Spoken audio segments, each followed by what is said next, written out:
चारी दिशांनी असंख्य नाती नजरेला पडती. शब्दरूपाने कथांमध्ये ती अलगद येऊनी रुजती. नात्यांमधल्या किती दिसाव्या तरल गुंतागुंती. उलगडू बघता हलक्या हाते गुंगुन जाते मती.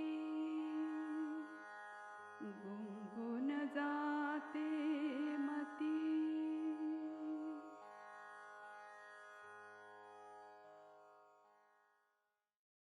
कथा समीकरण. लेखन आणि वाचन डॉक्टर अनघा केसकर. इंग्रजी गाण्याची कुठलीशी ओळ गुणगुणत स्वतःशीच हसत नीला आपलं सगळं आवरत होती. कपाटातून आकाशी रंगाची सलवार खमीस काढताना तिला राजनची आठवण झाली. मागच्या वेळी तिला ह्या वेशात पाहून तो फार खुलला होता. तुला हा रंग खूप खुलतोय असं सफाईदार इंग्रजीत तिला सांगण्यापूर्वीच त्याच्या नजरेनं पावती दिली होती. खमीसवरून इस्त्री फिरवता फिरवता ते आठवून नीलाचा चेहरा आणखी हसरा झाला. नीलाचा डबा भरून तिच्या पर्सपाशी ठेवायला नेमकी उर्मिला तिथे आली तेव्हा स्वतःशीच हसणारे नीला पाहून तिला गंमत वाटली. अलीकडे ही जरा जास्तच खुशीत असते असंही पुन्हा एकदा तिच्या मनात येऊन गेलं. गेले काही महिने जरा गंभीर वाटणारी नीला आता खुशीत हसताना पाहून तिला बरं वाटलं. तेवढ्यात नीला म्हणाली, मॉम, आज घरी यायला मला उशीर होईल. उर्मिलाच्या डोक्यातच गेलं तिचा मॉम हा शब्द. अलीकडे हे काय नवच खूळ आलंय का तुझ्या डोक्यात? मॉम काय? मला मॉम म्हटलेलं आवडत नाही म्हणून कितीदा सांगितलंय तुला मी. काय झालं मॉम म्हटलं तर एवढं? मला आवडतं मॉम म्हणायला. तुझं म्हणजे ना अगदी. नीलानी आपलंच घोडं पुढे दामटलं. प्रत्येक गोष्टीत तुझा कसला घाटवादीपणा. मला तू काय म्हणावंस हा तुझा जितका प्रश्न आहे तितकाच माझा नाही का? मॉम म्हणजे अगदी किरिस्तावासारखं वाटतं, उर्मिला म्हणाली. आईची मनधरणी करण्यासाठी लाघवीपणे गळ्यात पडायला निघालेली नीला एकदम मागे सरली. किरिस्ताव काय? तुझा हा किरिस्ताव शब्द मला आवडत नाही हं. तुम्ही लोक न जाती धर्माच्या पलीकडे कधी जाणारच नाही. एकदम तिडीक डोक्यात गेल्याप्रमाणे नीला फणफणली. तिच्याकडे आश्चर्याने पाहत उर्मिला म्हणाली, कुठलं बोलणं तू कुठे नेतेस? तू मला मॉम म्हणावंस की नाही ह्यावर आपण बोलतोय. तू मला काय म्हणावंस हा ओके ओके सॉरी मॉम. अगदी निर्हेतुकपणे सवयीनं नीला मॉम असं बोलून गेली. बघ पुन्हा तेच. दोघीजणी हसल्या. छोट्या छोट्या गोष्टीवरून वादावादी केल्याशिवाय ह्या मायलेकींना अगदी करमायचं नाही. आणि जेवाय बिवायला थांबू नकोस बरं का माझ्यासाठी. बाहेरच काहीतरी खाणं होईल आमचं, नीला म्हणाली. बरं असं उर्मिला म्हणाली, पण हे आम्ही म्हणजे नेमकं कोण कोण असं विचारायच्या तिच्या मनात आलं. तरी पण ती गप्प बसली. एक तर नीलाला ते अजिबात आवडलं नसतं आणि दुसरं म्हणजे घरातल्या प्रत्येकाचं स्वातंत्र्य जपायचा उर्मिला मनापासून प्रयत्न करायची. तिचं स्वतःचं स्वातंत्र्य जपलं जात नव्हतं तरीही.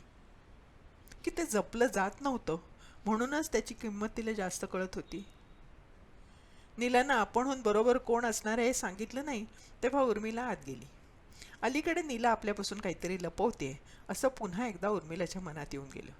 ठीक आहे, आपल्या आईवडिलांपासून उगीचच काही गोष्टी लपवायची ही कदाचित तिची तारुण्यसुलभ मानसिक गरज असेल असा विचार करून तिनं सोडून दिलं. नाहीतर एरवी सगळ्या मित्रमैत्रिणींबद्दल ही बारीक सारीक तपशील सांगत असायची. ऑफिसमधल्या छोट्या छोट्या गमती एकेकाच्या लकबींसकट सांगताना जेवणाच्या पानावर दोघी हात वाळवत बसायच्या अगदी जीवाभावाच्या मैत्रिणींप्रमाणे. कपड्यांची निवड, रोजचा मेनू, नाटक सिनेमाना जाणं सगळं एकमेकींच्या सल्लामसलतीनं चालायचं. आई गेले ग मी, या नीलाच्या आवाजापाठोपाठ धाडकन दरवाजा लावल्याचा आवाज आला. गॅलरीतून तिला पाहायला उर्मिला बाहेर आली तर नीलाबरोबर तिची सख्खी मैत्रीण सविताही दिसली. दोघी भडा भडा भडा भडा बोलत चालल्या होत्या. दोघींचे चेहरे आनंदाने निथळत होते. उर्मिलाच्या मनात आलं, वेडी आहे झालं. कितीही लपवलं तरी माझ्यापासून लपणार आहे का काही? ही सगळी प्रेमात पडल्याची लक्षणं आहेत. आणि आम्ही थोडेच विरोध करणार आहोत तिला. बघून दाखवून घेऊन मी लग्न करणार नाही असं नीलानं 2 वर्षापूर्वीच जाहीर केलं होतं. तेव्हा जरी तिचे बाबा संतापले होते तरी हळूहळू आपण दोघांनी ते पचनी पाडून घेतलंय. त्यामुळे अगदी आपल्यातला मध्यमवर्गीय आणि कोकणस्थ ब्राह्मणच जावई मिळेल ही आशा आपण केव्हाच सोडून दिली आहे. सिकेपी सारत्वत असला तरी आपल्याला चालेल असं आपणच तिच्या बाबांना पटवलंय. जेव्हा किंवा तिला विश्वासात घेऊन सांगावं असं वाटेल तेव्हा सांगू दे. तिची निवड काही भलतीसलती असणार नाही. आपल्या घरचे संस्कार असे वाया जाणार नाहीत. ती अगदी 16 वर्षाची होती तेव्हाही कानात वारं शिरलेल्या वासराप्रमाणे कधी वागली नाही. आता तर पदव्युत्तर पदविका घेतलेली, व्यवस्थापन क्षेत्रात 2 वर्षाचा अनुभव घेतलेली विचारी मुलगी आहे ती. उर्मिलानं स्वतःला पटवलं. नीलाच्या विचारी स्वभावाविषयी तिला जराही शंका नसल्याने तसं ते पटवणं फारसं अवघडही नव्हतं. नीला रात्री जेवायला नाही म्हटल्यावर उर्मिलानं स्वयंपाकाला काटछाट मारली. दोघांची जेवणं उरकून ती अंथरुणावर कादंबरी वाचत पडली. अनिल, तिचा नवरा, डिस्कव्हरी चॅनेलवरच्या वन्यजीवनात नेहमीप्रमाणे रंगून गेला होता. उर्मिलानं हातावरच्या घड्याळात पाहिलं, 9 वाजून गेले होते. चालू प्रकरण संपेपर्यंत नीलाची वाट पाहायची आणि तरीही ती आली नाही तर तिच्या मैत्रिणींकडे फोनाफोनी करायची असं उर्मिलाने मनाशी ठरवलं. पण तिचं मन पुस्तकात रमेना. स्वातंत्र्य दिलं म्हणून नीलानं एवढ्या उशिरापर्यंत बाहेर राहावं ह्याचा राग आणि काळजी आता तिच्या मनात मावेनाशी झाली. खाली राहणाऱ्या सविताला तरी विचारावं म्हणून ती अनिलला न सांगता जिने उतरून खाली आली. सविताला बाहेरच बोलवून घेऊन तिनं चौकशी केली. सविताला नीलाच्या आजच्या कार्यक्रमाविषयी काहीच माहिती नाही असं जरी सविता म्हणाली तरी हे सांगताना ती आपली नजर चुकवते हे उर्मिलाला समजलं. अगं ही कुठे जाते, कोणाबरोबर जाते, मला नको का कळायला? उर्मिलानं सवितालाच जाब विचारल्यासारखं विचारलं. मावशी, तुम्ही काळजी करू नका. ट्रॅफिक जॅममध्ये बस अडकली असेल, नाहीतर तिनं नक्की फोन केला असता ना. सविता नीलाची बाजू घेऊन म्हणाली. सविता, इकडे माझ्याकडे बघ आणि माझ्या प्रश्नाला उत्तर दे. तिनं कोणाशी काही जमवलंय का? तुला माहीत असेल तर तू मला सांग. अगं आम्ही काय विरोध का करणार आहोत तिला? जमवलंय असं वाटतं, पण काय तिला म्हणावं. मावशी प्लीज तुम्हीच तिला विचारा ना, पुन्हा एकदा नजर चुकवत सवितानं म्हटलं. इतक्यात उंच टाचांच्या सँडल्सचा आवाज आला आणि नीला दिसली. आईचा चिंताक्रांत चेहरा आणि सविताची सावध नजर क्षणार्धात तिच्या लक्षात आली. दिवसभराच्या धावपळीनंतरही ताजीतवानी दिसणारी उत्स्फूर्त चेहऱ्याची नीला पाहून कौतुक मिश्रित आनंद आणि राग या दोन्ही विरोधी भावना उर्मिलाच्या मनात उफाळून आल्या. लेकीला पाहून उजळलेला तिचा चेहरा क्षणात आकसला आणि ती म्हणाली, ही काय यायची वेळ झाली ग हो तुझी? Relax Maugham, relax. रिलॅक्स काय काय वाटेल ते मनात येतं माझ्या. अजून बाबापर्यंत गेलेच नाही आहे मी. आणि तू माझ्या जीवाला एवढा घोर लावूनही तू बिनधास्त. कसला घोर? खमॉन मॉम. अगं माझी काळजी कशी घ्यायची ते मला कळतं आणि बाबांशी म्हणशील तर. वाक्य अर्धवट सोडून नीलानं नाटकीपणाने खांदे उडवले. तारुण्य इतकं बेपर्वा आणि बेफिकीर असतं? प्रत्यक्ष बापाच्या रागाची तमा न बाळगण्या इतकं? आईच्या काळजाची तगमग लक्षात न येण्या इतकं? की आम्ही कधी तरुण नव्हतोच? आगतिक रागातून उर्मिलाच्या डोळ्यात ओलसरपणा आला. चल वरती आता, एवढं बोलून ती नीलाबरोबर जिना चढायला लागली. घरात शिरून उर्मिलानं कानोसा घेतला. गेंड्याच्या एका विशिष्ट जातीविषयी TV वर निवेदिका काही सांगत होती आणि अनिल त्यात पूर्ण बुडाला होता. अनिलच्या काहीच लक्षात आलेलं नाही याबद्दल सुटकेची भावना मनात येत असतानाच तिला त्याच्या मख्खपणाचा रागही आला. 9:45 वाजेपर्यंत आपली तरुण मुलगी घरात आली नाही तरी ह्याच्या लक्षातही येऊ नये. तिने मानेला झटका दिला. नेमका तो नीलानं टिपला आणि ती समजुतीचं हसली. पाहिलंस, तू उगीच सगळ्या गोष्टींचं टेन्शन घेतेस, नीला म्हणाली. नीलाच्या या शेऱ्याकडे पूर्ण दुर्लक्ष करून उर्मिला ठामपणे म्हणाली, नीला, कपडे बदल आणि मला हाक मार. मला तुझ्याशी काहीतरी बोलायचं आहे. येस मॉम, फक्त 2 मिनटं. पलंगावरच्या पुस्तकात खुणेला रुमाल ठेवत उर्मिलानं बेडरूममधला दिवा घालवला आणि पाणी पिऊन ती नीलाच्या खोलीत गेली. तिला म्हणाली, नीला, आता लपंडाव पुरे झाला. स्पष्ट काय आहे ते तू मला सांग. तू कोणाच्या प्रेमात पडली आहेस का? कोणाशी लग्न ठरवलंयस का? या प्रश्नाला उत्तर देण्याऐवजी नीलानंच विचारलं, असं का वाटतंय तुला? हे बघ, मला उलटे प्रश्न विचारू नकोस, फक्त माझ्या प्रश्नांची उत्तरं दे. उर्मिलानं जरा खंबीरपणे म्हटलं, हो. हो काय, प्रेमात पडली आहेस की लग्न ठरवून मोकळी झाली आहेस? दोन्हीही, नीलानं सांगितलं. अगं मग मला का नाही सांगत? मी आणि बाबा काय तुला रागावणार मारणार आहोत का? तुझं तू काय ते ठरवणार आहेस म्हटल्यावर आम्ही त्याला कबूल झालो ना. आणि माझा तुझ्यावर विश्वास आहे. सांग ना, मला कळू दे तरी. आज नको का? त्यासाठी मुहूर्त हवा आहे तुला? नाही ग, पण तुला त्रास होईल, रात्रभर झोप लागणार नाही. नीलाच्या या उत्तरानं उर्मिला चमकली. अशी कोणाची हिने निवड केली आहे की मला पसंतच पडणार नाही याची हिला इतकी खात्री वाटावी? आणि जर मलाही पसंत पडणार नसेल तर पठडीतला विचार करणाऱ्या, झापडबंद आयुष्य जगणाऱ्या हिच्या बाबांना कसा पसंत पडणार आहे तो? ती म्हणाली, एवढं ऐकल्यावर तशीही मला आता झोप लागणार नाहीच आहे. आणि माझी एवढी काळजी वाटत असती ना तर. उर्मिलानं छद्मी हसत वाक्य अर्धवट सोडलं आणि पुढे म्हणाली, हे असं अर्धवट ऐकल्यावर दुसरं काय होणार आहे? आणि केव्हा तरी ऐकायचंच आहे ना मला. मग आत्ताच बोलून टाक. कमी शिकलेला आहे का तो? नोकरीधंदा नीट नाही आहे का? अगं, आपल्या जातीचा नसला ना तरी मी बाबांना समजावून सांगेन. आई, आमच्या ऑफिसमधला आहे तो. तू त्याला भेटली पण आहेस? कोण तो? पवार तर नाही ना? उर्मिलानं धास्तावून विचारलं. नाही ग आई. आई, प्लीज रागवू नकोस, माझं सगळं ऐकून घे. हो, ऐकतेच आहे, बोल ना. आई, मी आणि राजननं एकमेकांशी लग्न करायचं ठरवले. हा राजन कोण? राजन रॉड्रिग्स. आपल्याकडच्या पार्टीच्या वेळी आला होता बघ. उंच सावळा आहे बघ. रॉड्रिग्स म्हणजे तुझे बॉस? अगं, रॉड्रिग्स म्हणजे किरिस्ता, आय मीन ख्रिश्चन. थरथर कापत उर्मिलानं विचारलं. हो. आणि उर्मिलाच्या डोळ्यात विलक्षण भीती दिसायला लागली. थांब थांब, या राजनचं लग्न ठरलंय ना? त्या दिवशी त्याच्याबरोबर एक काळसर नाकेली मुलगी होती बघ, हिऱ्यांच्या कुड्या घातलेली, तिच्याबरोबर. आई, ती त्याची बायको आहे. अगो, काय बोलतेस तू? त्याचं लग्न झालंय आणि तरी तुम्ही एकमेकांबरोबर? बोलता बोलता उर्मिला थांबली. मानेनच ती नाही नाही म्हणत राहिली आणि घळघळा रडायला लागली. आई, प्लीज लिसन टू मी. आता काय ऐकू?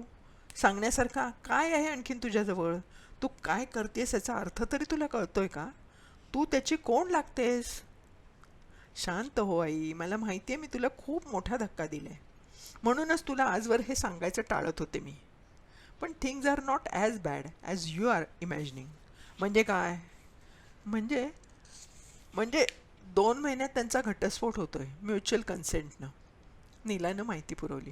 इथपर्यंत गेल्या गोष्टी? अगं, एखादीचे तळतळाट घेऊन तुला सुख नाही मिळणार कधी. आणि मुख्य म्हणजे कशावरून हा घटस्फोट होईल? अगं, राजननं सांगितलंय मला, सप्टेंबर एंडला ही विल बी फ्री. आणि तू त्याच्यावर विश्वास ठेवलास? अगं, माणसं जशी बोलतात वागतात तशी नेहमीच ती नसतात ग. कशावरून तो तुझा गैरफायदा घेत नसेल? आई, अगं, मी त्याला पूर्ण ओळखते, माझा त्याच्यावर विश्वास आहे. नीलाच्या या बोलण्यावर उर्मिला कडवटून हसली. मला नव्हतं वाटत मी तुला पुरतं ओळखलंय असं. मी तुला घडवलंय, वाढवलंय ह्या माझ्या हातांनी, पण फसलेच ना मी शेवटी. असं बोलून उर्मिला ओक्साबोक्शी रडायला लागली. आई, तू प्लीज रडू नकोस. I hate to hurt you, believe me. उर्मिलाला घट्ट मिठी मारत नीला म्हणाली. आता कशावर विश्वास ठेवू मी? तुझ्यावरच्या माझ्या विश्वासाला तूच तडा पाडलायस. नको असा वेडेपणा करूस. तो ना आपल्या जाती धर्माचा ना. आई, जाती धर्मावर माझा विश्वास नाही. माणसानंच या जाती धर्म घडवले आहेत. निसर्गानं तसं काही वेगळेपण बहाल केलेलं नसतं कोणाला. नीलानं अगदी परखड उत्तर दिलं. हो, निसर्गानं सर्वांना सारखं घडवलं असेलही कदाचित, पण माणसांच्या चालीरीती, विचार करण्याची पद्धत सारखी नसते. प्रत्येक धर्माचे संस्कार वेगळे असतात. उर्मिला म्हणाली. मला नाही तसं वाटत. कुठल्याही धर्माचा चांगला माणूस हा चांगलाच असतो आणि गुंड हा गुंडच असतो. मला सांग, आपल्या घरात तरी काय मोठं हिंदुत्व किंवा ब्राह्मण्य जपलंय ग आपण? पहिल्यापासून देव मोठ्या काकांच्याकडे, त्यामुळे आपल्या घरी रोजची देवपूजा नाही. उपास तापास आपण करत नाही. घरात मांस मच्छर खाल्लेलं चालतं, बाबांनी ड्रिंक घेतलेलं चालतं. सणही मोठ्या भाविकपणे आपण साजरे करतो अशातला भाग नाही. सगळ्या गोष्टीत सोयीस्कर काटछाट केली आपण. नीलानी एक एक मुद्दा उर्मिला पुढे मांडला. उर्मिला म्हणाली, हे बघ, तू म्हणतेस तसा देवधर्म किंवा सणवार यातलं काहीच जरी आपण केलं नाही ना, तरी आतून मुळातून आपण हिंदूच आहोत. आपल्या राहणीवर, आचारविचारावर त्याचा कमालीचा पगडा असतो. कसं तुला कळत नाही? तू किती उपहासानं जरी हिंदुत्व आणि ब्राह्मण्य हे शब्द वापरलेस ना, तरी एक गोष्ट ध्यानात ठेव. आपले विचार, आपल्या भावना, आपली मूल्य सगळी हिंदुत्वाशी आणि ब्राह्मणपणाशी जुळलेली आहेत. अगं, कसं मी तुला समजावून सांगू? आणि तुझ्या बाबतीत फक्त धर्माचाही हा प्रश्न राहिलेला नाही. आई, तुला मी अगदीच अननुभवी आणि बावळट वाटते अजूनही. मी हा सगळा विचार केला नसेल का? मला नसेल का त्रास झाला? पण तरीही मी हा निर्णय घेते म्हणजे अविचार आहे हा. फक्त धर्माचाही प्रश्न असताना तरीही मी गप्प राहिले नसते.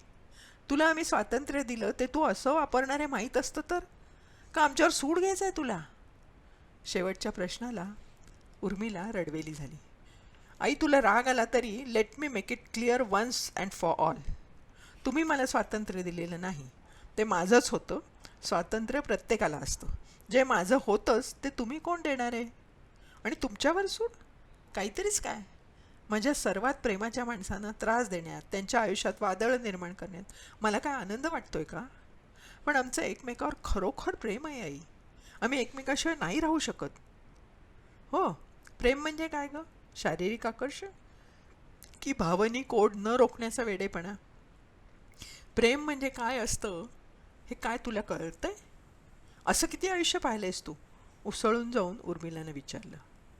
आई, वर्षांच्या हिशेबात मी कमी अनुभवी असेन आणि तशी तर मी कायमच राहणार आहे. पण तुझ्यापेक्षा जास्त एक्सपोजर मिळाले मला. प्रेम म्हणजे काय ते मला समजत नाही. ओके, मला नाही समजत. तुला तरी ते कळलंय का गं? बाबांना समजले की शेजारच्या मावशींना कळलंय? समजलं असेल ना तर तुम्ही मला सांगा, प्रेम काय असतं ते. मला तू शब्दात पकडू नकोस. अगं, तरुण वयात एकमेकांबद्दल ओढ वाटते, पण प्रयत्नानं तिला आटोक्यात ठेवता येतं. संयम दाखवला तर सगळं जमेल तुला. तुला त्रास होईल नाही असं नाही, पण हा अविचार सोड. माझी शपथ आहे तुला. मला तुझ्याकडून तसं वचन हवं आहे. आई, शब्दाबिप्तावर माझा विश्वास नाही आणि जे वचन मी पाळू शकणार नाही ते मी कसं देऊ? अगं, आम्ही काय एकमेकांना विसरून द्यायचे कमी प्रयत्न केले असतील? पण नाही जमत दूर राहणं. आम्ही खूप चर्चा केली आहे आणि मगच या निर्णयाला आलो आहोत म्हणे. तुझ्यामुळे एका मुलीचा संसार उधळला जातो याची लाज नाही वाटत तुला? तुझ्या मनात अपराधीपणाची भावना नाही आहे? सात्विक संतापानं उर्मिलानं नीलाला विचारलं. आई, माझ्यामुळे कोणाचाही संसार उधळला जात नाही आहे. त्यांचं एकमेकांशी पटत नव्हतं म्हणून ते घटस्फोट घेत आहेत. अगदी आम्ही एकमेकांच्या प्रेमात पडण्या अगोदरच त्या दृष्टीने त्यांनी पावलं उचलायला सुरुवात केली होती. तेव्हा उगीच, हे बघ, मला बरं वाटावं म्हणून तर तू हे बोलत नाही आहेस ना? बरं, त्यांचं नेमकं का पटेन असं झालं हे विचारून घेतलंस? त्या रॉड्रिकची बाजू एकांगी असेल असं नाही का वाटलं तुला? ह्यामध्ये चूक कोणाची होती? त्याच्यामध्ये काही दोष, कमतरता, विक्षिप्तपणा नाही ना, असे विचार नाही तुझ्या मनात आले? सांगितलं नाही, आम्ही सगळं तपशिलाने बोललो होतो. त्याच्या बोलण्यावर माझा विश्वास आहे. एकमेकांशी कधीच खोटं बोलायचं नाही असा आमचा अलिखित करार आहे. आणि मला सांग, अगदी फॉर्मल लग्न करतानाही कोण्या अनोळखी माणसांच्या शब्दावर आपल्याला विसंबावं लागतंच ना. ते म्हणतात म्हणून त्या मुलाची नोकरी, त्याचा पगार, त्याचे नातेवाईक याच्यावर आपण विश्वास ठेवतो. त्यांच्या विश्वासार्हतेचा काय पुरावा असतो कोणाकडे? राजनला मी गेली 2-3 वर्ष जवळून पाहते. दिवसाचे 8-9 तास आम्ही एका ऑफिसमध्ये काम करतोय. तो, त्याची टेम्परॅमेंट, त्याचं इतरांची वागणं सगळं मला माहिती आहे. एक कार्यक्षम अधिकारी आणि एक सुसंस्कृत माणूस म्हणून आम्हाला सर्वांनाच तो माहिती आहे. त्याच्यावर नाही विश्वास ठेवायचा तर? अगं नीला, मी तुझ्याहून जास्त पावसाळे पाहिलेत. एखादा माणूस भाऊ, मित्र, कलीग म्हणून चांगला असेल तरी तो नवरा म्हणून चांगला असतोच असं नाही ना. या केसमध्ये तर तो तुला पटवण्यासाठी स्वतःच्या बिचारेपणाचं चित्रही उभं करत असेल. नाहीतरी everything is fair in love and war म्हणून सगळे लोक ह्या वागण्याचं समर्थनही करतात ना. आई, त्याच्या सांगुलपणाचं किंवा निरपराधित्वाचं प्रशस्तीपत्रक तो तुला किंवा मला देऊ शकणार नाही. मला त्याची आवश्यकताही वाटत नाही. कलिग म्हणून, आप्तेष्ट म्हणून चांगला असलेला माणूस नवरा म्हणून चांगला असायचे चान्सेस जास्त नाही आहेत का? शिवाय तुझी थिअरी खरी मानली तरी एखादा माणूस नवरा म्हणून चांगला आहे की नाही हे लग्नापूर्वी कसं पारखायचं असतं ते सांग ना मला. नीलानं बिनतोड युक्तिवाद मानला. उर्मिला म्हणाली, तुझं ठीक आहे बोलणं, पण मला नाही हे पटत. बाबांची तब्येत तुला ठाऊक आहे ना? त्यांना काय नाही कसं सांगू मी? तुला फार मोकळं सोडलं आहे, उगीच तुला प्रत्येक बाबतीत मी पाठिंबा देते असं त्यांना नेहमीच वाटत असतं. आता तर कमो नाही. अगं हा काय इश्यू होऊ शकतो का? राजनला काय किंवा कुठल्याही मुलाला काय नाही म्हणायला हे काय कारण आहे का? नीला म्हणाली. इतक्यात खोलीच्या दारावर थाप पडली. उर्मी, अगं एवढ्या रात्री काय चाललंय तुमचं दोघींचं? किती वाजलेत माहिती आहे? बाहेरून अनिलनं विचारलं. उर्मिलानं घाईनं डोळे पुसले. आपला रडवेला चेहरा त्याला दिसू नये म्हणून आतूनच ती म्हणाली, येतेच मी, तुम्हाला काही हवंय का? नाही, मला काही नको आहे, पण नीलाला उद्या ऑफिसात जायचं आहे ना. बस झाल्या आता तुमच्या चर्चा. आरशातल्या आपल्या प्रतिबिंबाकडे नजर टाकत उर्मिला उठली.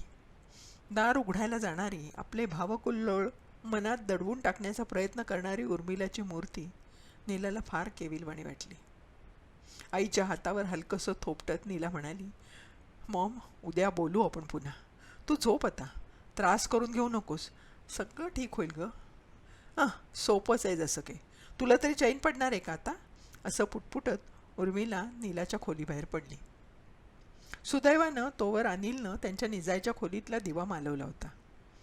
आज त्याच्यापासून तोंड लपवता आलं तरी कधीतरी ह्या विचारापाशी आल्यावर उर्मिलाच्या छातीत धडधडायला लागलं. ह्या कुशीवरून त्या कुशीवर होत ती रात्रभर तळमळत होती. उशी ओली चिंब झाली होती. शहाणी शहाणी म्हणताना काय करून ठेवलं या मूर्ख पोरीनं. नाही, रूपानी सुरेख नाही, तरी सावळी, नाकेली आणि तरतरीत आहे. आपल्या जातीत काय चांगला तरुण मिळणार नाही हिला?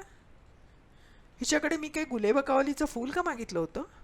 4 चौघींसारखं सरळ रेषेतलं आयुष्य मुलीच्या वाट्याला यावं ही अपेक्षा ही आईनं करणं आवाजवी आहे का? एका परधर्मीय विवाहित पुरुषाविषयी असे विचार मनात यावेत असे कोणते संस्कार मी तिला दिले? सुजाणपणे माझ्या मुलांना वाढवलं, त्यात कुठे कमी पडले मी? त्या रॉड्रिक्ससारख्या माणसाचा विचार करताना तिला माझ्या तिच्यावरच्या मायेनं, मी दिलेल्या पापभिरू शिकवणुकीनं कधीच खडसावून जाब विचारला नाही? की अनिल म्हणतो त्याप्रमाणे मीच तिच्या लहरी आणि मिजासी उगीच लाडालाडानं सांभाळत राहिले? आई म्हणून तिला घडवण्यात मी कुठे कमी पडले? आज ही मुलगी मला विचारते की काय हिंदुत्व जपलं या घरात. माझ्या माहेरी आमच्या कानेटकरांच्या घरात सर्व गोष्टी रीतीप्रमाणे आम्ही करत होतो. जोशांच्या घरी आल्यावर न कुरकुरता इथल्या लोकांच्या पद्धतींचा स्वीकार केला. त्यांनी सांगितलं म्हणून व्रतवैकल्य सोडली. त्यासाठी आईचा रोषही पत्करला. आणि आता ही अनिलची लेक मला असले प्रश्न विचारते. अर्थात कर्मकांडावर तसा आपलाही विश्वास नव्हताच. देवधर्माचं स्तोम माजवणं म्हणजे धर्म? सणवार साजरे करण्याबाबत लवचिकता दाखवणं, इतरांच्या सोयींसाठी आपल्या कर्मकांडाबद्दल आग्रही नसणं, ह्याच माझ्या चुका झाल्या. मूर्ख पोरी, नव्या काळाच्या नव्या गरजा ओळखून मी बदलत गेले. सोवळ्यावळ्याचे खुलसट प्रकार सोडून मी अनिलच्या विज्ञाननिष्ठ भूमिका समजावून घेत राहिले. पण म्हणजे आपण हिंदुत्व सोडलं? आमची ही लवचिकता, विज्ञानाधिष्ठित विचारसरणी चुकीची होती का? का तिचं हे अपरिहार्य पर्यवसान ताडण्यात आम्ही दोघंजणं कमी पडलो? माझं एक जाऊ दे, पण विज्ञाननिष्ठेशी तर्क कर्कशपणे चिकटून राहून जातीधर्म न मानणे इतकी खुले मनोवृत्ती अनिलमध्ये तरी कुठे? प्रत्येक गोष्ट तर्कशास्त्रानुसार सोडवता येत असती तर मानवी आयुष्य खूप सोपं सरळ होऊन गेलं असतं. पण कुठल्या तरी बिंदूला, कुठल्या तरी टप्प्याला प्रत्येकाच्या विचारपद्धतीत तर्कशास्त्राचा आधार सुटतोच ना. मग भावनिक समर्थनं, भावनिक स्पष्टीकरणं सुरू होतात. मला अनिल इतकं तर्कशुद्ध राहता येत नाही, पण त्याला तरी ह्या आपल्या नव्या पिढी इतकं तर्क कठोर कुठे होता येत आहे? त्याची तर्कनिष्ठा ज्या सीमेवर संपते तिथे समोरच्या माणसाची संपलीच पाहिजे हा त्याचा आग्रह. तो सुद्धा तर्काला धरून कुठे? आणि तसं झालं नाही की तो संतापतोस ना. नीला तरी काय वेगळी आहे? स्वतःला तर्कसंगत मानणारी ही मुलगी ह्या निर्णयापर्यंत काय बुद्धीच्या जोरावर आली आहे? आता ती आपल्या निर्णयाला वैचारिक चौकटीत बसवायचा प्रयत्न करेल. पण राजनची निवड करताना का नाही तिने परिस्थितीचं काटेकोर वस्तुनिष्ठ विश्लेषण केलं? बुद्धिनिष्ठेचा दावा प्रत्येकजण करतो, पण भावनेच्या प्रांतात तो एकदा शिरला की संपलं. फक्त कोण एखाद्या बाबीसंबंधी कोणत्या टप्प्यावर त्या भावनेच्या प्रांतात पोचणार एवढाच तर प्रश्न असतो. प्रेम आहे असं म्हटलं की बुद्धी, विवेक, वस्तुनिष्ठ विवेचन सगळं बाजूला जाऊन पडतं. राजनवर नीलाचं प्रेम आहे म्हणे. कसलं आलंय प्रेम? तारुण्य सुलभ शारीरिक आकर्षणाला तरी प्रेम समजत नसेल? कारण काही का असे ना, वयाच्या 30शीपर्यंत मन मारत शरीर संबंधांना मुकलेल्या ह्या मुलींना त्याबाबत दोष तरी कसा द्यायचा? निर्भीड शब्दात शरीर संबंधांची तपशीलवार वर्णनं करणाऱ्या इंग्रजी कादंबऱ्या वाचून, सिनेमे पाहून प्रेम म्हणजे नेमकं काय हे कसं कळावं ह्या मुलांना? भाऊकपणे प्रेमकविता वाचणारी तरुण पिढी ही नव्हे. मग ह्या मुलांना प्रेम म्हणजे काय वाटतं? उद्याच नीलाशी सगळं बोलायला हवं. आपली आईची भूमिका सोडून जीवाभावाची मैत्रीण होऊन बोलायला हवं तिच्याशी, तिच्या पोटात शिरायला हवं. एरवी आम्ही सर्व बाबतीत मैत्रिणींप्रमाणे वागतो, पण स्त्री पुरुष नात्याच्या गुंत्याबद्दलही कसं खुलेपणाने बोलू मी? तसं करायचं तर तिच्या काही प्रश्नांना तोंड द्यायची वेळ येईल. त्यांना खरी उत्तरं द्यावी लागतील. ते जमणार आहे मला? मगाशी तिनं मला सरळ डोळ्याला डोळा भिडवून विचारलं, प्रेम म्हणजे काय असतं ते तुम्हाला दोघांना तरी माहिती आहे का? कळलं आहे का? त्यावेळी तिचा रोख नक्की कशावर होता ते नीटसं कळलं नाही, तरी माझी नजर खाली का वळली. अनिलच्या आणि माझ्या नात्यातला विसंवाद न कळणे इतकी ते दूधखुळी नाही. तिच्यापासून ते विसंवाद लपवण्याचे प्रयत्न आम्ही केलेच नाहीत असंही नाही. पण 24 तास एका घरात राहणाऱ्या माणसांपासून असं काही लपतं थोडंच. बाकी सर्व बाबतीत स्वतःला पुरोगामी म्हणवणारा अनिल, पुरुषी अहम जपणारा टिपिकल नवरा आहे. हे कधीच कोणापासून लपलं नाही, त्यांनी लपवलंही नाही. समजा ते भाऊक, वेडं, कोकरू प्रेम असेल तरी नीलाला कसं समजवायचं? आणि समजा नुसती शारीरिक ओढ असेल तरी काय सांगायचं? काहीही असलं तरी जे आहे ते आवर आणि राजनचा नाद सोड हेच सांगायचं आहे ना. मग या चर्चेला तरी कितीसा अर्थ राहतो? ठीक आहे, बोलून पाहायचं. राजनवर तिनं टाकलेला विश्वासही कसा मूर्खपणाचा आहे हे तिला पटवायला हवं. कशावरून तो बायकोला घटस्फोट देणार आहे? कदाचित तिला नादी लावून तिचा फायदा घेऊन तिला सोडून देईल तो. म्हणजे आता या दोघांनी लग्न करायचं ठरवलं तरी पंचायत, न केलं तरी पंचायत, असा पेच आहे हा. दोन्ही बाजूने नुकसानच दिसतंय समोर. समजा नीलानं काहीच ऐकायचं नाही असं ठरवलं आणि हटून बसली तर? काही बाबतीत भयंकर हटवादी येते. हा तर तिच्या अगदी जिव्हाळ्याचा विषय. समजा तो घटस्फोट घेणार आहे असं क्षणभर गृहीत धरलं तरी त्यांचं एकमेकांची का पटलं नाही? त्यात चूक कोणाची होती, कोण बरोबर होतं हे कळायला काहीच मार्ग नाही आहे. त्याच्या स्वभावात काही तऱ्हेवाईकपणा असेल जो आज आपल्याला कळू शकणार नाही, किंवा काही गंभीर बाब असू शकेल, एखादं न्यून, शारीरिक कमतरता किंवा काही लैंगिक समस्या. स्वतःच्या तोंडानं तो थोडंच काही कबूल करणार आहे? कसं ह्या पोरीला कळत नाही. त्याच्या शब्दावर ही विसंमते कशी? कशाच्या भरोशावर? कोणाकडे चौकशी करता आली तर? कोणाकडे आणि कुणी विचारायचं? नीलानं तर हे काम नक्कीच केलं नसेल, नाहीतर तसं तिनं नक्की ऐकवलं असतं मला. शेजाऱ्यांकडे, एखाद्या कॉमन ओळखीच्या व्यक्तीकडे, म्हणजे पुन्हा ऑफिसमधल्या सहकाऱ्यांच्याचकडे विचारायचं ना.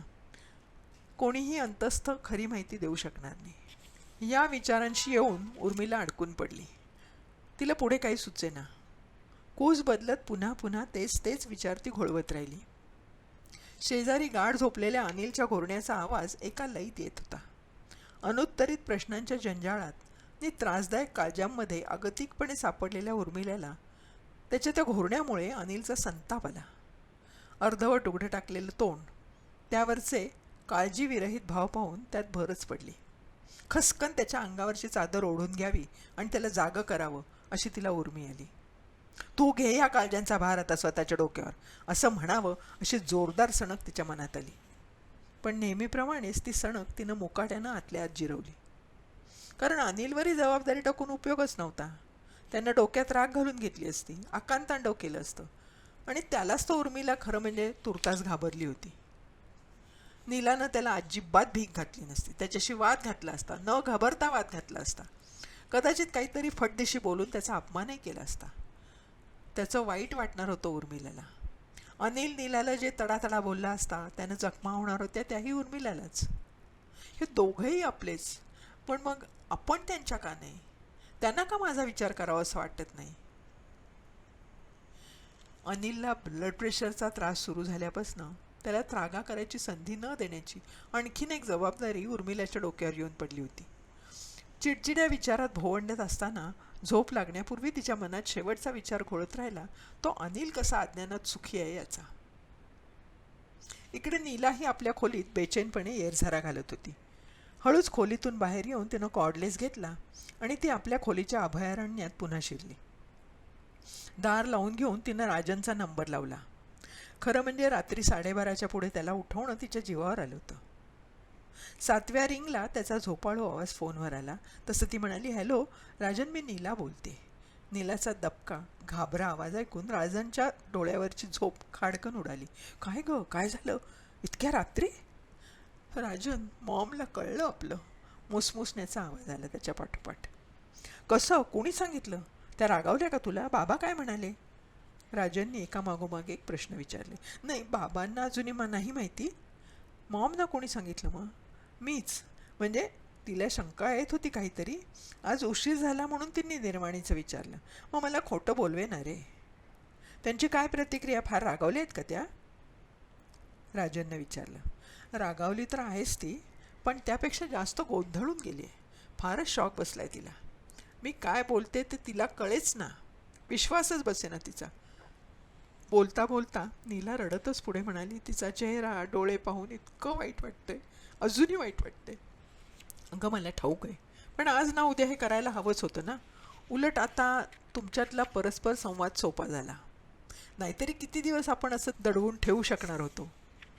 खरं आहे रे, पण अर्थात एक प्रकारे दडपण उतरलं आहे माझं. पण आता पुढे काय होणार? विशेषतः आईला किती त्रास होईल हे मनात येऊन मला. तिला अर्धवटच थांबवत राजन म्हणाला, आपल्याला आणि आपल्याबरोबर सर्वांनाच त्रास होणार आहे हे आपल्याला माहीत होतं, हो ना? आईबाबांना शॉक बसणं साहजिक आहे.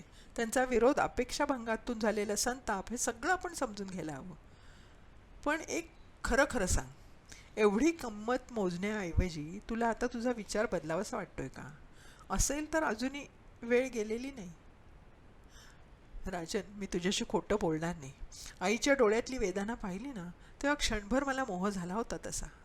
आपण स्वार्थीपणानं फक्त स्वतःपुरतंच बघतोय असं वाटलं मला त्यावेळेला.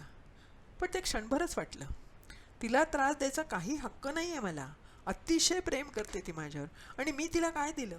अरे 4 चौघांसारखं साधं आयुष्यही मी तिला जगू देत नाही आहे. फार काही नव्हती मागत ती माझ्याकडे.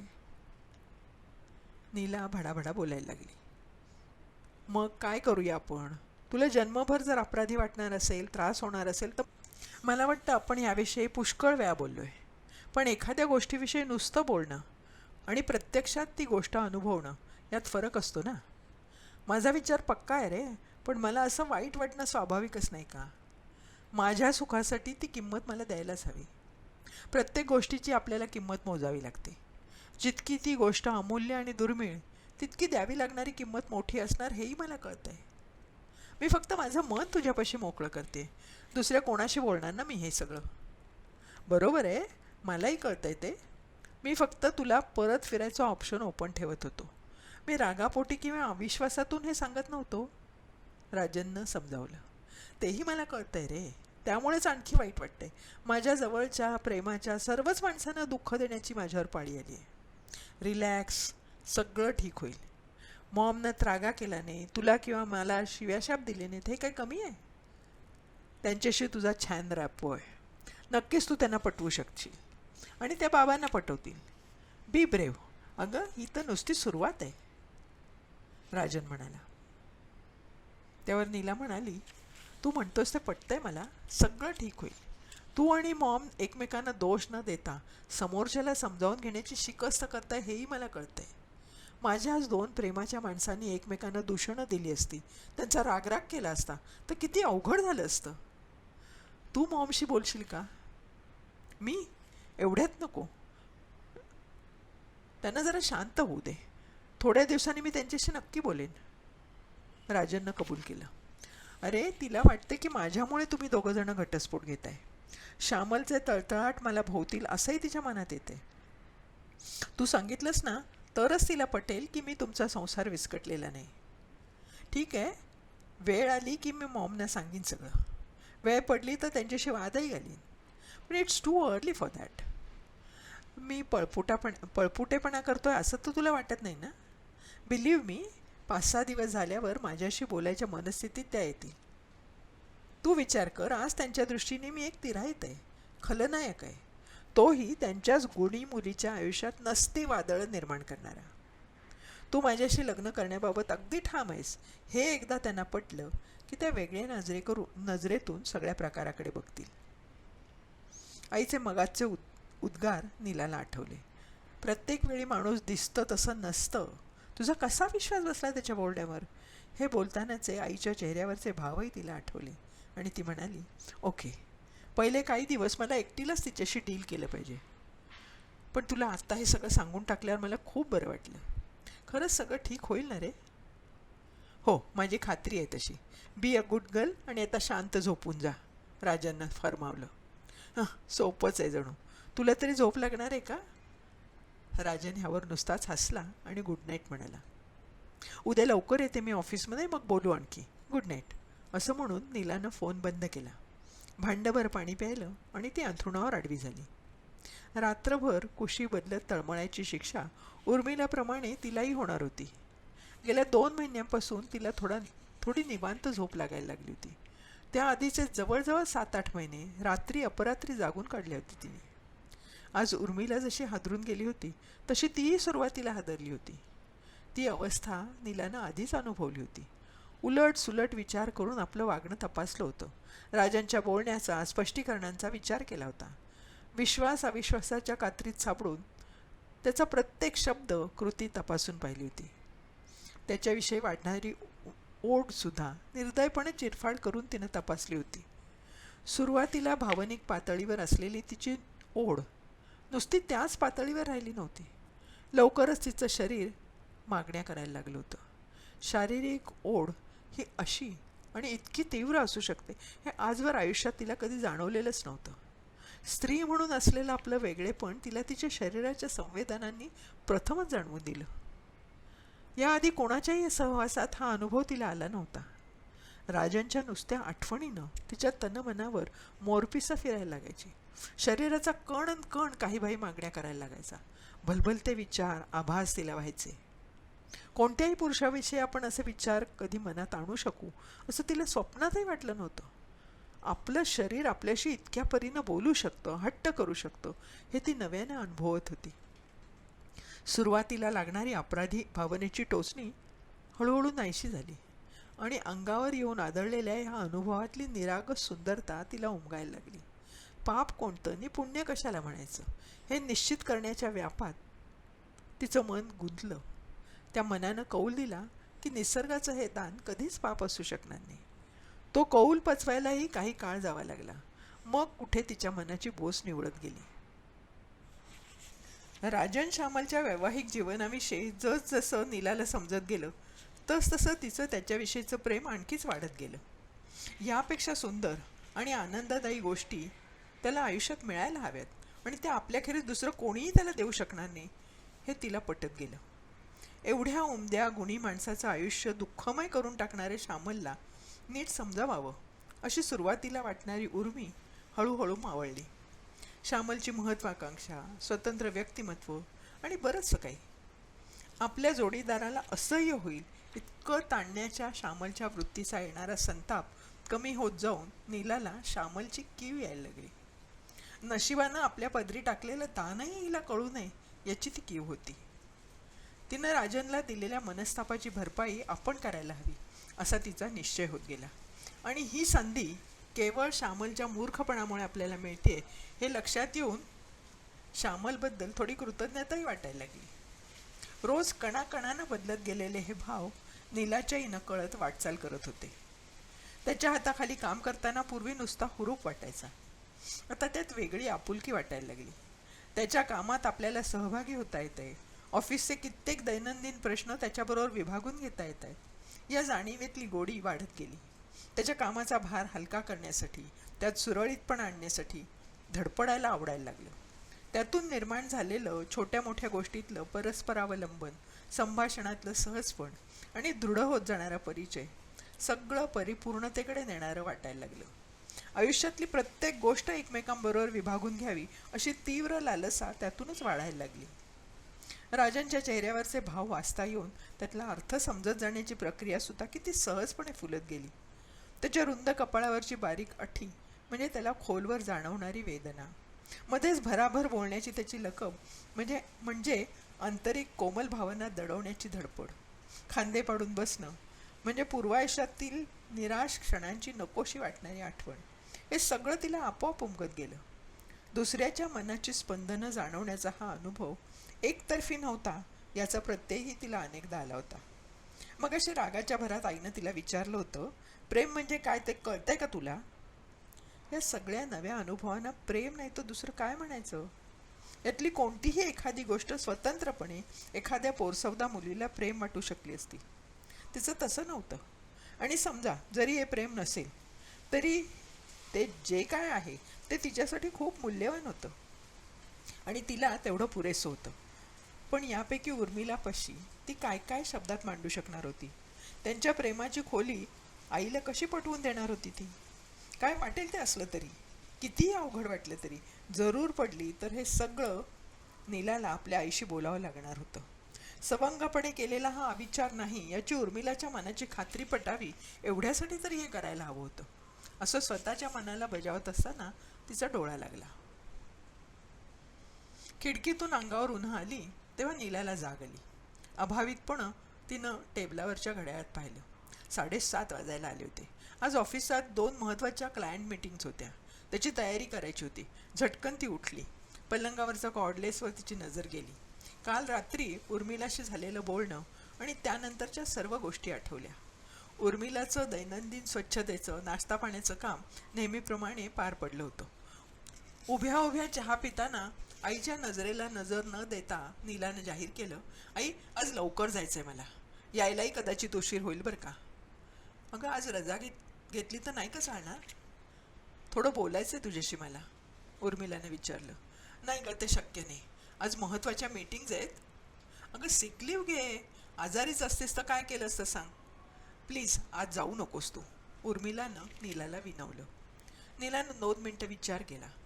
मीटिंग्ज महत्त्वाच्या होत्याच, पण त्यापेक्षाही आज राजनला भेटणं जास्त महत्त्वाचं होतं. ती गेली नसती तर तो शंकाकुशंकाने बेजार झाला असता. त्याची साधी भेटही आपल्या मनातली खळबळ शांत करायला किती उपयोगी पडते हे तिला माहिती होतं. आज नाही घरी थांबतायचं मला, तिनं उर्मिलाला तितक्याच आजीजीनं म्हटलं. उर्मिलाचा गंभीर चेहरा, किंचित उतरलेली जीवनी आणि डोळ्यात साकळलेलं दुःख नीलाला बघवत नव्हतं. आपणच तिच्या या अवस्थेला जबाबदार आहोत हे कळल्यामुळे अपराधही वाटत होतं. आणि तरीही राजनच्या काळजीचं, मनस्तापाचं त्यापेक्षाही तिला जास्त महत्त्व वाटत होतं. त्याच्या कपाळावरच्या पुसटच्या आठीनंही आपल्या छातीत अक्षरशः कळ येते इतकं आपल्याला ते असह्य होतं. जिनं जन्म देऊन घडवलं ती आई आपल्याला आता राजनपेक्षा इतकी दूरची वाटायला लागली. हे लक्षात येऊन तिलाच आश्चर्य वाटलं. हे पाहिजे तर उद्याची रजा टाकते मी आणि आज लवकर यायला जमलं तर बघते. असं कसं ग अचानक घरी बसून चालेल, तूच सांग, तिनं उर्मिलाला समजावायचा प्रयत्न केला. तेवढ्यात अनिल स्वयंपाकघरात शिरला आणि उर्मिलानं ठीक आहे म्हणून तो विषय तिथेच संपवला. तरी अनिलच्या कानावर नीलाचं शेवटचं वाक्य पडलंच होतं. कशाला उगीच तिला रजा घ्यायला सांगतेस तू म्हणजे ना अगदी तू कधी नोकरी केली नाहीस ना म्हणून तुला कळत नाही. आपल्या लहरीप्रमाणे वाटेल तेव्हा अशी रजा नाही घेता येत, तो म्हणाला. उर्मिलाला नोकरी करू न देण्याचा अट्टहास अनिलचाच होता आणि तरीही वेळ आली की आपल्याला त्यावरून बोलायची एक संधीही तो कधी सोडत नाही याचा उर्मिलाला मनापासून संताप यायचा. पण वादावादी नको म्हणून तोही ती आतल्या आत गिळायची. आज मात्र तिला काहीतरी फटकन बोलावं असं वाटलं. हो ना, मी नोकरी करत नाही तेच बरं आहे म्हणून तर तुम्हाला असं येता जाता मला डिवचायची संधी मिळते, ती फटकारली. तिच्या तोंडचं ते वाक्य ऐकून अनिलच काय नीलाही चपापली. त्यांच्या दोघांच्या आविर्भावावरून ते उर्मिलाच्या लक्षात आलं आणि तिनं स्वतःला सावरायचा प्रयत्न केला. आता तर तिला मनावरचा ताबा सोडून मुळीच चालणार नव्हतं. मात्र एक गोष्ट तिच्या प्रकर्षानं लक्षात आली. नीलाला उर्मिलानं खूप लाडावून ठेवलंय असा अनिलनं कितीही कांगावा केला तरी तोही त्याच्या पद्धतीनं नको तिथे तिला पाठिंबा देत आला होता.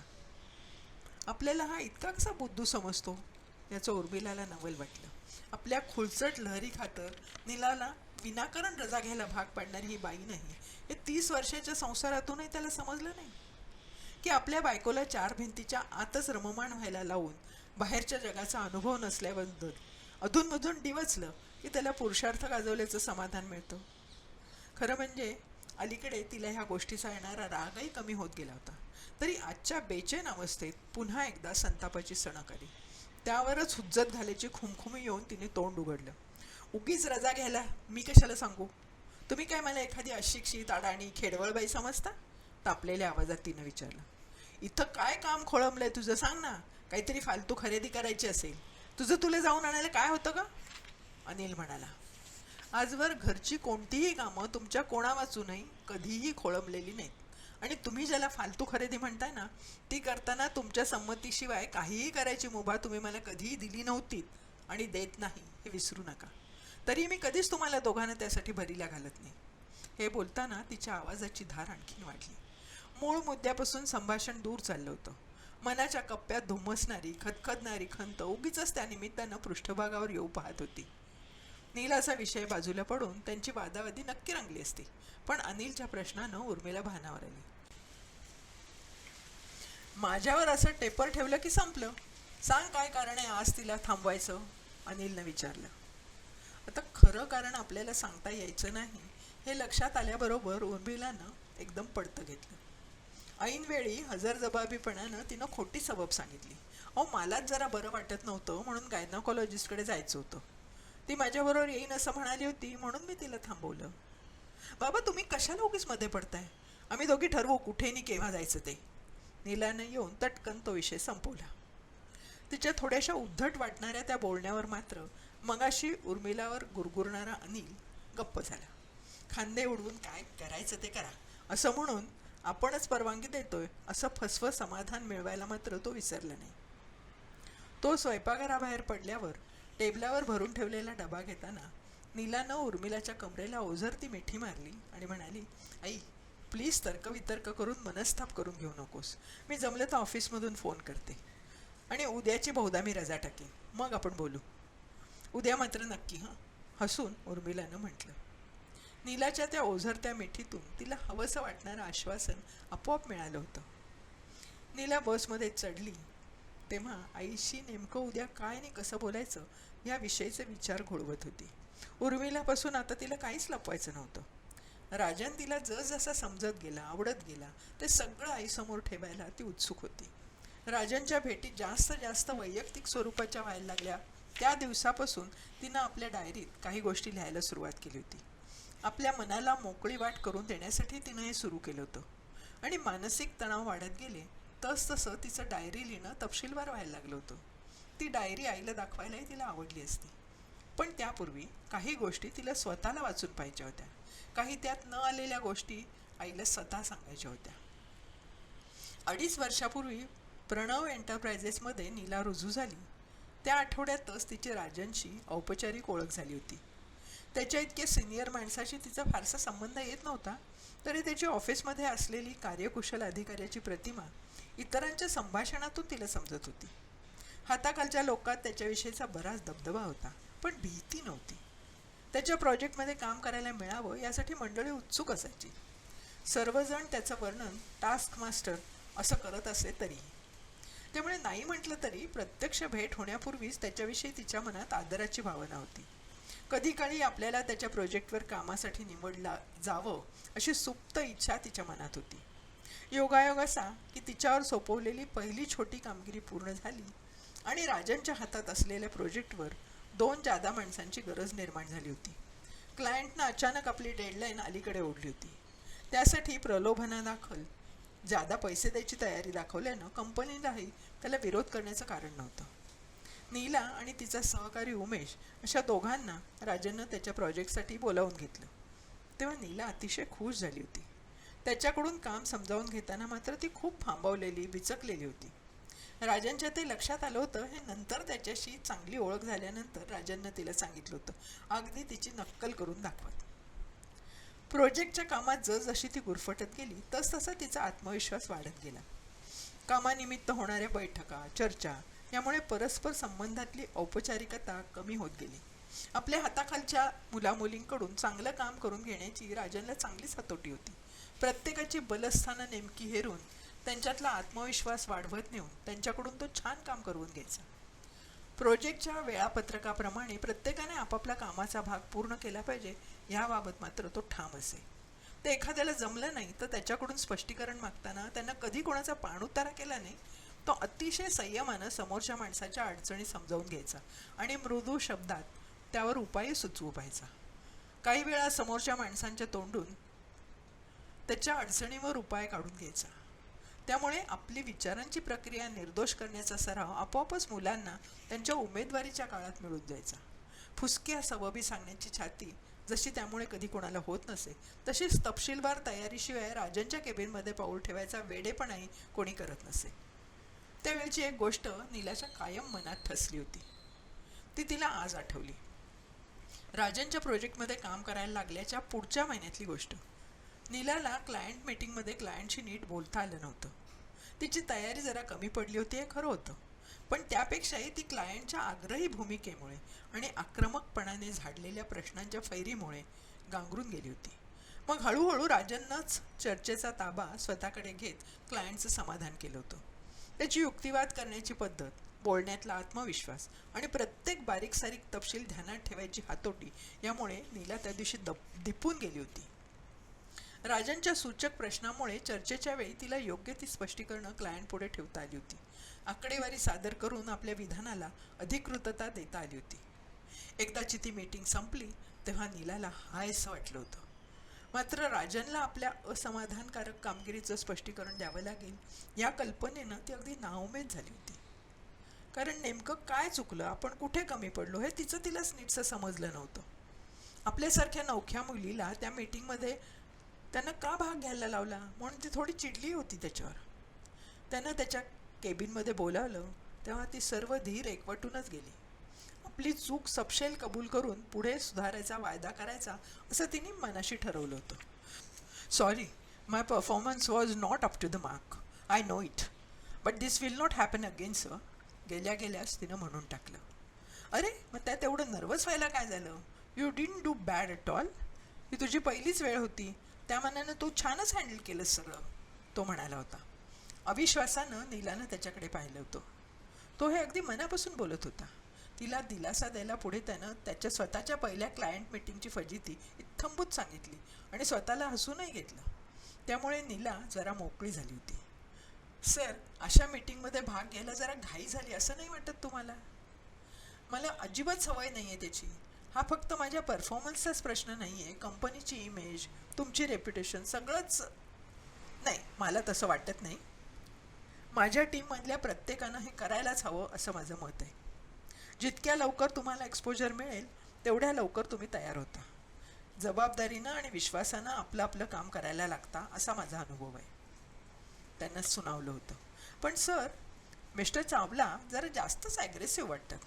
तुम्ही जर नंतर सांभाळून घेतलं नसतं ना तर मला काहीच सुचलं नसतं उत्तरं द्यायला, असं नीलानं प्रांजलपणे कबूल केलं. तुम्हाला सावरून घेण्यासाठीच तर मी तिथे असतो ना, पण मी सांगतो ते ऐकायचं. मला मिस्टर चावलांची पद्धत माहीत आहे म्हणूनच मी तुला संदर्भांची यादी तयार ठेवायला सांगितली होती. ती तू ठेवली होतीस? सर, माझ्या फाईलमध्ये प्रत्येक कागद जागच्या जागी होता, त्यामुळे मला संदर्भ यादीची गरज वाटली नाही.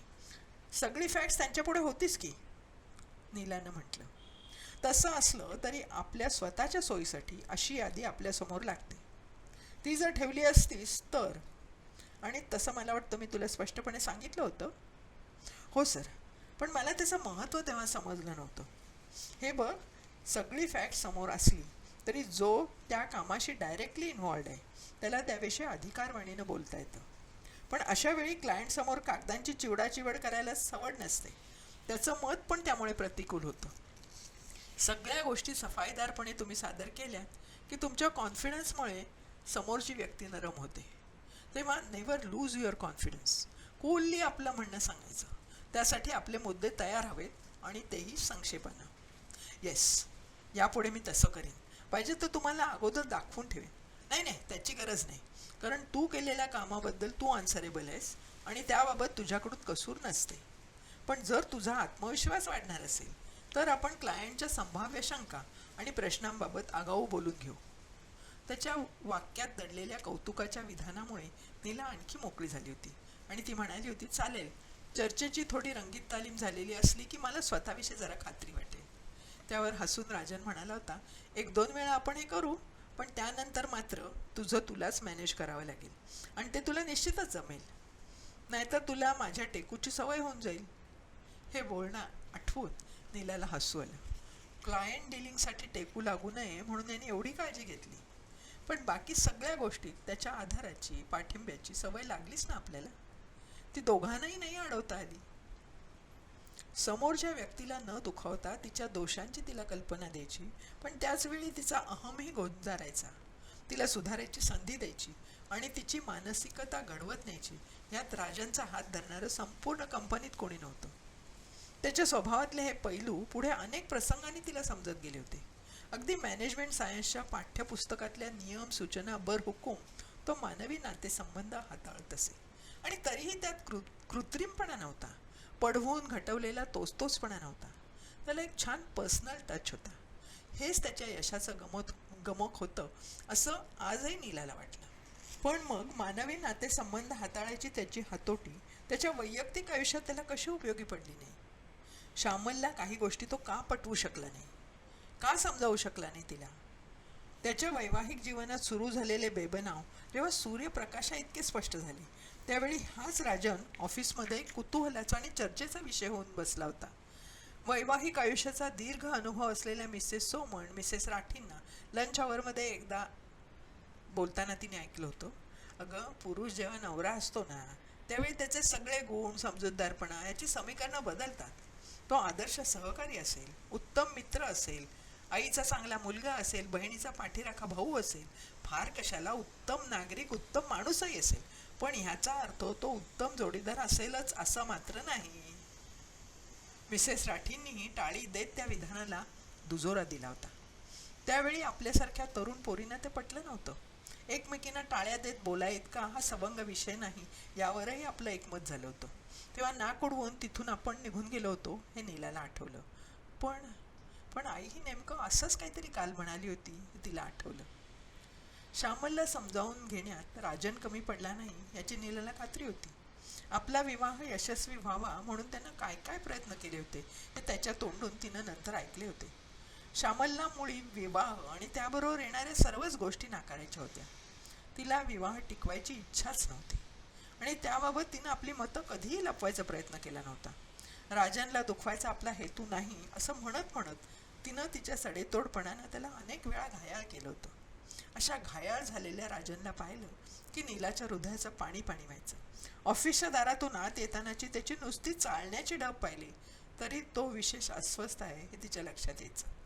अर्थात हे जेव्हा समजायला लागलं तेव्हा तो नुसता तिचा बॉस राहिला नव्हता, वरिष्ठ सहकारी, ऑफिसच्या कामात बहुमोल अनुभवजन्य सल्ला देणारा हितचिंतक, प्रतिकूल परिस्थितीच्या भोवऱ्यात गटांगळा खाणारा दुर्दैवी मित्र, मनातले कड मोकळे करू पाहणारा दोस्त, एक जवळचं विश्वासाचं स्थान, आपली मतं पारखून पाहू इच्छिणारा जवळचा सुहृद, अशा अनेक नात्यांच्या विणी त्यांच्यामध्ये विणल्या गेल्या होत्या. नात्यांच्या अशा अनेक टप्प्यामधून ते शब्दांच्या पलीकडच्या नात्यात गुंतले होते. त्या नात्याला कोणतंच लेबल लावता येत नव्हतं आणि लेबल लावण्याची त्यांना गरज वाटत नव्हती. पण रूढार्थानं जे लेबल लावता आलं असतं ते त्यांना मंजूर नव्हतं.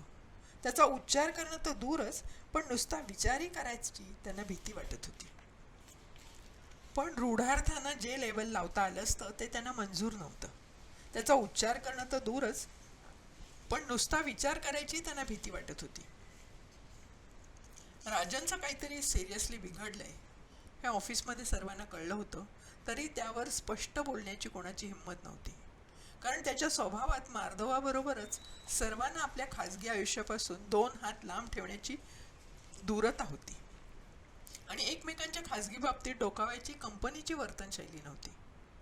नीला इतरांप्रमाणे नुसती चुकचुकत बसली असती, पण त्याने तिला ज्या तऱ्हेनं घडवत नेलं होतं त्याबद्दल तिच्या मनात पराकोटीची कृतज्ञता होती. निर्ढावलेला अलिप्तवाद अशा वेळी अंगीकारण्या इतकी तिची संवेदनशीलता तिच्या कोवळ्या वयामुळे अजून बोथटलेली नव्हती. त्यामुळे काही न बोलता तिनं त्याच्या कामात थोडंसं लक्ष घालून त्यानं शिकवलेल्या पद्धतीनुसार त्याच्या मीटिंगची टाचणं तयार करून द्यायला सुरुवात केली. त्याच्या चालू दिवसाच्या कामांची नोंद केलेला एक कागद आणि त्या संबंधित फायली वगैरे गोष्टी त्याला समोर दिसतील अशा रीतीनं ठेवलेल्या जेव्हा राजननं प्रथम पाहिल्या तेव्हा तो जरा वैतागला होता. तिला बोलवून घेऊन त्याने मनसोक्त झापलं होतं. त्याचं सर्व वागताडण संपल्यावर खालमानेनं फक्त सॉरी म्हणून नीला थांबली नव्हती. शांतपणे त्याच्या नजरेला नजर भिरवून तिने विचारलं होतं, सर, गैरसमज करू नका, पण हे जे काय चाललंय ते मी मुकाट्यानं नाही बघू शकत. मी आगाऊपणे तुमच्या कामात नाक खुपसत नाही आहे. तुमचे प्रॉब्लेम्स काय आहेत यातही मला शिरायचं नाही आहे, पण त्याचा परिणाम तुमच्या करिअरवर होणार नाही हे पाहण्यासाठी मी फक्त जमेल तेवढी मदत करते. आजवर तुम्ही जे माझ्या करिअरसाठी केलं त्या मनाने मी करते हे काहीच नाही आहे. खरंच हे माझं कर्तव्य आहे असं मला वाटतं. हे ऐकल्यावर राजननं विचारलं, has it become that obvious? हो, तुमचा आब राखण्यासाठी कोणीही काही तुम्हाला स्पष्ट सांगत नाहीत, पण सर्वत्र ऑफिसभर याची चर्चा होते. तुमची वाटणारी माणसंही फोडून काढण्याचं राजकारण ऑफिसात आता सुरू झालंय. तुम्ही मला आणि माझ्यासारख्यांना दोस्त मानायचं की नाही हा तुमचा प्रश्न आहे, पण मी मात्र त्याच निखळ विचारातून हे धाष्टे केले. If you feel offended, I apologise. पण मला जे शक्य आहे ते करणं माझं कर्तव्य असं मी समजते. थँक्स, मला सावध केल्याबद्दल थँक्स. खरं म्हणजे मला थोडी कल्पना यायला लागली होती. काय सध्या मी जरा घरगुती प्रश्नात इतका गुंतलोय की पण त्याचा परिणाम मी माझ्या कामावर नाही होऊ देणार. I will be more careful, राजांनी सांगितलं. सर, तुम्ही माझ्यापेक्षा अनुभवी आहात. 4 पावसाळे जास्त पाहिलेत तुम्ही. मी तुम्हाला काय सांगणार? पण माझे मामा नेहमी म्हणतात की प्रत्येकाच्या आयुष्यात गुंतागुंतीचे प्रश्न येतात आणि काही काळानं आले तसेच जातात. मात्र त्यावेळी डोकं शांत ठेवता आलं पाहिजे. राजन हसला आणि म्हणाला, माझाही तोच प्रयत्न आहे, पण हे तत्त्वज्ञान आचरणात आणणं अवघड असतं. आपण काही साधू संत नाही ना, मासाची माणसं आहोत आपण. काही गोष्टी ज्याच्या त्यालाच मुकाट्यानं सोसाव्या लागतात, त्याला पर्याय नसतो. हे बोलताना राजनच्या चेहऱ्यावर इतके दुःखी भाव होते की त्यामुळे बळे तोंडावर आणलेलं त्याचं स्मितही रडकं वाटत होतं. ते पाहिल्यावर प्रथमच नीलाच्या छातीत एक बारीक कळ आली होती. दुसऱ्या कोणाच्या दुःखानं एवढं हेलावून जाण्याचा हा तिचा पहिलाच अनुभव होता आणि त्यानं ती चमकली होती. नीलाच्या मनातल्या आठवणींचा झिम्मा असा चालू राहिला असता, पण बसमधून उतरता नेहमी बसमध्ये भेटणाऱ्या डॉलीनं तिला भानावर आणलं. आज तुम यहाँ उतरोगी नहीं, कहाँ जाना है तुम्हें? या तिच्या प्रश्नानं चमकून नीलानं रस्त्याकडे पाहिलं. तिचा स्टॉप आला होता. उर्मिलाला कबूल केल्याप्रमाणे नीलानं दुसऱ्या दिवशी रजा घेतली. आईशी सगळ्या गोष्टी तपशिलात जाऊन ती बोलली. अर्थात सगळ्याच गोष्टी उर्मिलानं समजून घेतल्या असं नाही, पण एकंदरीत त्यांचं बोलणं व्यवस्थित पार पडलं. मग नीलानं आपली डायरी तिला वाचायला द्यायचे कबूल केलं. बाबांच्या कानावर नीलानं घालावं की उर्मिलानं यावर दोघींनी बराच उहापोह केला. आधी दोघीही हे काम एकमेकीवर ढकलत होत्या, पण नंतर दोघीही आपणच हे काम करू असं म्हणायला लागल्या. आपल्यासाठी आईला बाबांकडून काही ऐकायला लागावं असं नीलाला मुळीच वाटत नव्हतं. पण बाबा जर काहीतरी बोलले असते तर तिचाही संयम सुटला असता आणि भांडण विकोपाला गेलं असतं असं तिनं स्वतःला आणि उर्मिलाला पटवलं होतं. वास्तविक तिलाही या रुजवातीची मनातून धास्ती वाटतच होती. बाबांची अनेक मतं आणि घरात ते रेटत असलेला पुरुषी अहंकार नीलाला पटत नसला तरी तिलाही बाबांना दुखवायची इच्छा नव्हती. बाबांविषयीच्या आपल्या या भावना पाहून नीलाला स्वतःला आश्चर्य वाटलं होतं. कुठलीही पूर्वसूचना नसताना अनिलला जेव्हा हे कळेल त्यावेळची त्याची प्रतिक्रिया नको इतकी परखड असणार आहे याची उर्मिलाला खात्री होती. तशी ती पहिली प्रतिक्रिया नीलावर आदळली असती तर पितापुत्रीमध्ये झमकाझमकी झाली असती आणि म्हणूनच उर्मिलानं अनिलला अगोदर सगळी कल्पना द्यावी असं त्या दोघींनी ठरवलं. आपणच अगोदर अनिलशी बोलू असं जरी उर्मिलानं नीलाला सांगितलं होतं तरी तिलाही त्याची धास्ती वाटत होतीच. आपल्या जोडीला कोणीतरी असावं म्हणून तिनं राघव जानकींना मुद्दाम घरी बोलवलं होतं. नातेवाईकांपेक्षा काही वेळा जवळचे मित्रच अशा वेळेला उपयोगी पडतात. ती दोघंच अशी होती की ज्यांनी ह्या गोष्टीचा बाहेर बभरा केला नसता, तिला पाठिंबाही दिला असता आणि अनिललाही सांभाळून घेतलं असतं. नीलाला कदाचित हे पटलं नसतं, म्हणून तिला कसली वार्ता लागू न देता उर्मिलानं त्यांना दोघांना बोलवलं होतं. गेले 8 दिवस पायाखालची जमीन हादरल्याचा भास उर्मिलाला होत होता.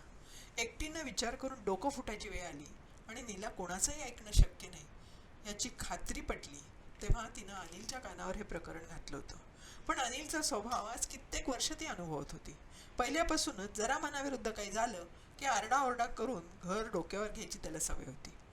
आता तर गेली काही वर्ष ब्लड प्रेशरचा त्रास सुरू झाल्यापासून त्याला राग येईल असं काही करू नका असं डॉक्टरांनी बजावलं होतं. अलीकडे उर्मिलाला हा एक नवीनच धाक वाटायला लागला होता.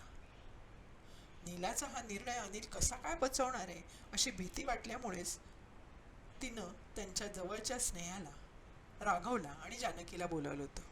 आपल्यापेक्षाही काही वेळा राघवचंच तो जास्त ऐकतो हे सत्य तिनं फार पूर्वीच मान्य करून टाकलं होतं.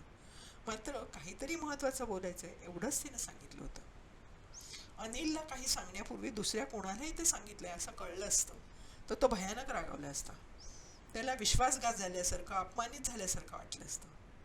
पण त्याला एकट्याला तोंड देण्याची तिलाही भीती वाटत होती. एकदम काही भलतंच झालं असतं तर ते निस्तर नाही तिच्या आवाक्याबाहेर झालं असतं. राघव जानकी आल्याबरोबर तिनं मुद्द्याला हात घातला होता. राजन नावाच्या एका ख्रिश्चन विवाहित तरुणाशी नीलानं लग्न करायचं ठरवलंय हे एका दमात सांगून टाकलं होतं. अनिल संतापला होता, पण उर्मिलाला जेवढी भीती वाटली होती तेवढं काहीच झालं नव्हतं. उर्मिलाच्या आणि त्याच्यामध्ये राघव ढालीसारखा उभा राहिला होता. उर्मिलालाही हे लग्न मान्य नाहीये, पण केवळ नाईलाज म्हणून ती ते स्वीकारते हे जानकीनं अनिलला मान्य करायला भाग पडलं होतं. पहिलं वागताडण झाल्यावर दमून डोकं धरून अनिल काही वेळ गप्प राहिला होता. तेव्हाही राघवनं त्याला चांगलं हाताळलं होतं. पण मग मात्र उर्मिलाच्या मनाला पडलेले सर्व प्रश्न त्या तिघांनी तिला विचारले होते. त्यांची उत्तरं द्यायचं कठीण काम उर्मिलावर आलं होतं. नीलाचं मन पाळटायची काहीच शक्यता नाही आहे का? तिच्या मैत्रिणींपैकी कोणाचं ती ऐकेल का? हे नुसतं तात्पुरतं शारीरिक आकर्षण तर नाही आहे ना? तिला आपल्या जाती धर्मातला एकही मुलगा सापडला नाही? कॅथोलिक लोक अतिशय कर्मठ असतात, त्यांच्याशी जमवून घेणं जमणार आहे काहीला? आणि कशावरून तो हिच्याशी खरं बोलतोय? कशावरून तो पहिल्या बायकोला घटस्फोट देईलच? तिनं त्याला बऱ्या बोलानं घटस्फोट दिला नाही तर ही काय करणार आहे? घटस्फोटाचं खरं कारण काय आहे हे आपल्याला कसं कळणार? राजांविषयी या चौकशी तरी कुठे करायची? अशा सगळ्या प्रश्नांची उत्तरं उर्मिलापाशी तरी कुठे होती? पण उत्तरं देताना एक गोष्ट निश्चित झाली की नीलाच्या बाजूने विचार करण्याची तिच्यावर आपोआपच वेळ आली. तिची बाजू कुठेतरी पटल्यासारखी वाटायला लागली. राघव जानकी गेल्यावर अनिल उर्मिलाशी बोलताना चक्क रडवेला झाला होता. त्याला तिनं तसं कधीच पाहिलं नव्हतं. तसं त्याला पाहणं उर्मिलाच्या जीवावर येत होतं. पण आत्तापर्यंत ती स्वतः त्या धक्क्यातून बरीच सावरली होती, म्हणून मग अगदी तत्ववेत्तेच्या थाटात ती त्याची समजूत घालत राहिली होती. नीला जेव्हा घाबरत घाबरत घरी आली तेव्हा तो खूपच सावरला होता. तरीही अपेक्षेप्रमाणे तिची आणि त्याची खूप वादावादी झाली होती. स्वतःची पडती बाजू असूनही हिची जीभ ठामपणे बोलायला कचरत कशी नाही याचं उर्मिलाला आश्चर्य वाटलं होतं. शेवटी तर तिनं राजनला आपल्या घरी आणणार असल्याचं आणि त्याचा जराही अपमान झालेला तिला चालणार नसल्याचं अनिलला निक्षून सांगितलं होतं. तुम्हाला जो काही राग आलाय ना तो तुम्ही माझ्यावर काढा, पण त्याला काहीही बोलायचं नाही. तो अतिशय सभ्य आणि सौम्य प्रकृतीचा माणूस आहे. आमच्या ऑफिसमध्ये मोठा ऑफिसर आहे, माझा बॉस आहे, तेव्हा त्याच्यासमोर टँट्रम्स नकोत असं सांगायचं बळ हिच्यात कुठून आलं हे उर्मिलाला कळेना. प्रेम माणसाला एवढं बळ देतं? अनिलनं तिचं हे बोलणं गप्पपणे ऐकून घेतलं ह्याचं तर तिला कमालीचं आश्चर्य वाटलं होतं. मनात आलं होतं आपला नवरा इतक्या वर्षातही आपल्याला नीट समजलाच नाही आहे का? राजांच्या विषयी खात्रीलायक माहिती कुठे मिळवायची याची योजना मात्र तिनं आपल्या परीनं आखली होती. कोणालाच न सांगता उर्मिलानं श्यामलला भेटायचा निर्णय घेऊन टाकला होता. खरंच त्यांचा घटस्फोट होणार आहे की नाही हे तिच्याकडून कळू शकलं असतं. तिच्याकडूनच घटस्फोटाचं खरं कारण काय तेही कळलं असतं. तिला भेटण्याशिवाय दुसरा इलाजच नव्हता, ना आपल्या ओळखीतला ना आपल्या नात्यागोत्यातला. पण त्याच्याविषयी सुद्धा उर्मिलानं नीलाला पत्ता लागू दिला नाही. तिनं सरळ श्यामलला फोन केला. श्यामला हिअ. इंग्रजी उच्चारातला तोटक प्रतिसाद ऐकून उर्मिलानं आवंडा गिळला. I am Mrs Joshi, I want to meet to you. बाळबोध इंग्रजीत ती म्हणाली. Mrs Joshi, in what connection do you wish to see me? आंगलाळलेल्या उच्चारात पलीकडून प्रतिप्रश्न आला.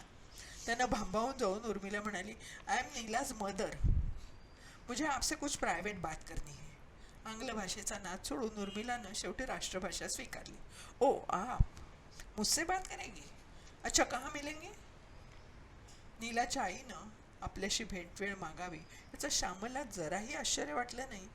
हे उर्मिलाला जरा खटकलं. कल शाम को हॉटेल ज्योति में मिलेंगे. ये ज्योति होटल कहाँ है? श्यामल ने विचारलं. दादर, खुदावंत सर्कल. ओके, 7 बजे चलेगा? श्यामल ने विचारलं. हाँ, आपने मुझे पहचाना ना? आप हमारे घर आई थी एक बार. Yes, I remember. मैं कल आती हूँ. बाय. A4च्या खुदावंत सर्कलच्या स्टॉपवर उर्मिला उभी होती, येणाऱ्या प्रत्येक बसच्या दाराकडे बघत. तसं श्यामलाला तिनं फक्त एकदाच पाहिलं होतं, तेही नीलाच्या ऑफिसच्या ग्रुपमधल्या राजनची बायको म्हणून. तेव्हासुद्धा नीलाच्या त्या अंगाळलेल्या मित्रमैत्रिणीत हाय यार याच्या गदारोळात वावरायला उर्मिलाला थोडं अवघडल्यासारखं झालं होतं. म्हणून फक्त सगळे खाद्यपदार्थ गच्चीमध्ये आणून ठेवण्याची जबाबदारी तिने पार पाडली आणि गृहिणीचं कर्तव्य करायचं म्हणून सगळ्यांचं औपचारिक स्वागत करून ती आपल्या खोलीत आतच बसली होती. त्यात तेवढ्या ओळखीवर एकमेकींना ओळखणं दोघींनाही कठीणच होतं. म्हणून तर डोळ्यात तेल घालून ती प्रत्येक बस न्याहाळत होती. लायब्ररीचं पुस्तक बदलायला जाते असं अनिलला तिनं मोघम सांगून टाकलं होतं. आज तिला कोणीही ओळखीचं भेटायला नको होतं. तर नेमकं 10 मिनिटात 4 जणांना कटवायला लागलं होतं. आपलं सैरभैर झालेलं मन आवरून त्यांना वाटेला लावताना उर्मिलाच्या नाकी न आले होते. तेवढ्या वेळात श्यामला येऊ नये अशी ती मनोमन प्रार्थना करत होती. A4 आली आणि उतारूंच्या लोंढ्यातून निळी जीन्स पॅन्ट आणि काळा फुलांचा स्लीवलेस टॉप घातलेली सावळी तरुणी उतरताना दिसली तेव्हा उर्मिलानं तिला लगेच ओळखलं. तोंडभर हसून स्वागत करावं किंवा हात हलवून ओळख द्यावी असं त्यांचं गुळपीट नव्हतं आणि त्याचा प्रसंगही नव्हता. 2 पावलं पुढे जाऊन चौकस नजरेनं पाहणाऱ्या श्यामला पुढे थेट जाऊन उभं राहावं असं उर्मिलानं ठरवलं. धडधडत्या छातीनं आल्या प्रसंगाला तोंड द्यायला ती सिद्ध झाली. श्यामलानं तिच्याकडे पाहिलं. नजरेत एकदम ओळखीचे भाव आले. हात वर करून आणि स्मित करून तिनं ओळखही दिली. उर्मिलाही कसनुसं हसली. उंच टाचेच्या सँडल्स पायात असूनही चप्पळ पावलांनी श्यामला तिच्यापाशी आली आणि एकदम स्टायलिश हॅलो करून मोकळी झाली. चक्रावलेल्या नजरेनं उर्मिला पाहत राहिली. हॅलो म्हणायचा सराव नाही आणि एवढ्याशा मुलीला नमस्ते म्हणणं बरं दिसणार नाही अशा मानसिक गोंधळात ती नुसतीच हसली. मारे फोन करून आपण हिला बोलवून घेतले, पण आता काय नाही कसं बोलायचं हिच्याशी तिच्या मनात आलं. हम उस रेस्टॉरंट में जाएंगे. गोंधळून बावचळून ओठावरून जीभ फिरवत उर्मिलांनी सूचना केली. बी रिलॅक्स्ड. आपण बोलायचं ठरवलंय ना, नीट बसून बोलू. तुला मराठी येतं? सुटकेचा निश्वास टाकत उर्मिलानं विचारलं. मोडकं तोडकं येतं पण तुम्हाला समजणार. तुमचं पण मला समजणार. गोड हसत श्यामलाने दावा केला. काय जोडी दिसत असेल आपली. साडीच्या निऱ्याचा घोळ सांभाळत बावरलेपणानं कसनोशी झालेली प्रौढा आणि बरोबर ही हलक्या फुलक्या पावलांची झोकात बॉबकटचे केस झुलवत चालणारी सावळ्या तरतरीत व्यक्तिमत्वाची आत्मविश्वासानं ओथंबून गेलेली तरुणी. ज्योतीमध्ये आधीच दोघांसाठीचं टेबल रिझर्व केल्याबद्दल उर्मिलाला बरं वाटलं. गर्दीतून वाट काढत खाजगी खोलीतल्या टेबलाशी त्या दोघी मोकाट्याने जाऊन बसल्या. वेटर त्यांच्यापाशी येऊन त्याला कॉफी आणि सँडविचेसची ऑर्डर देईपर्यंत त्या हवा पाण्याच्या गोष्टी बोलत राहिल्या. तुमच्या लक्षात आलं असेल ना मी ही भेट का घडवून आणली ते? उर्मिलाने विचारलं. थोडं but I am not sure.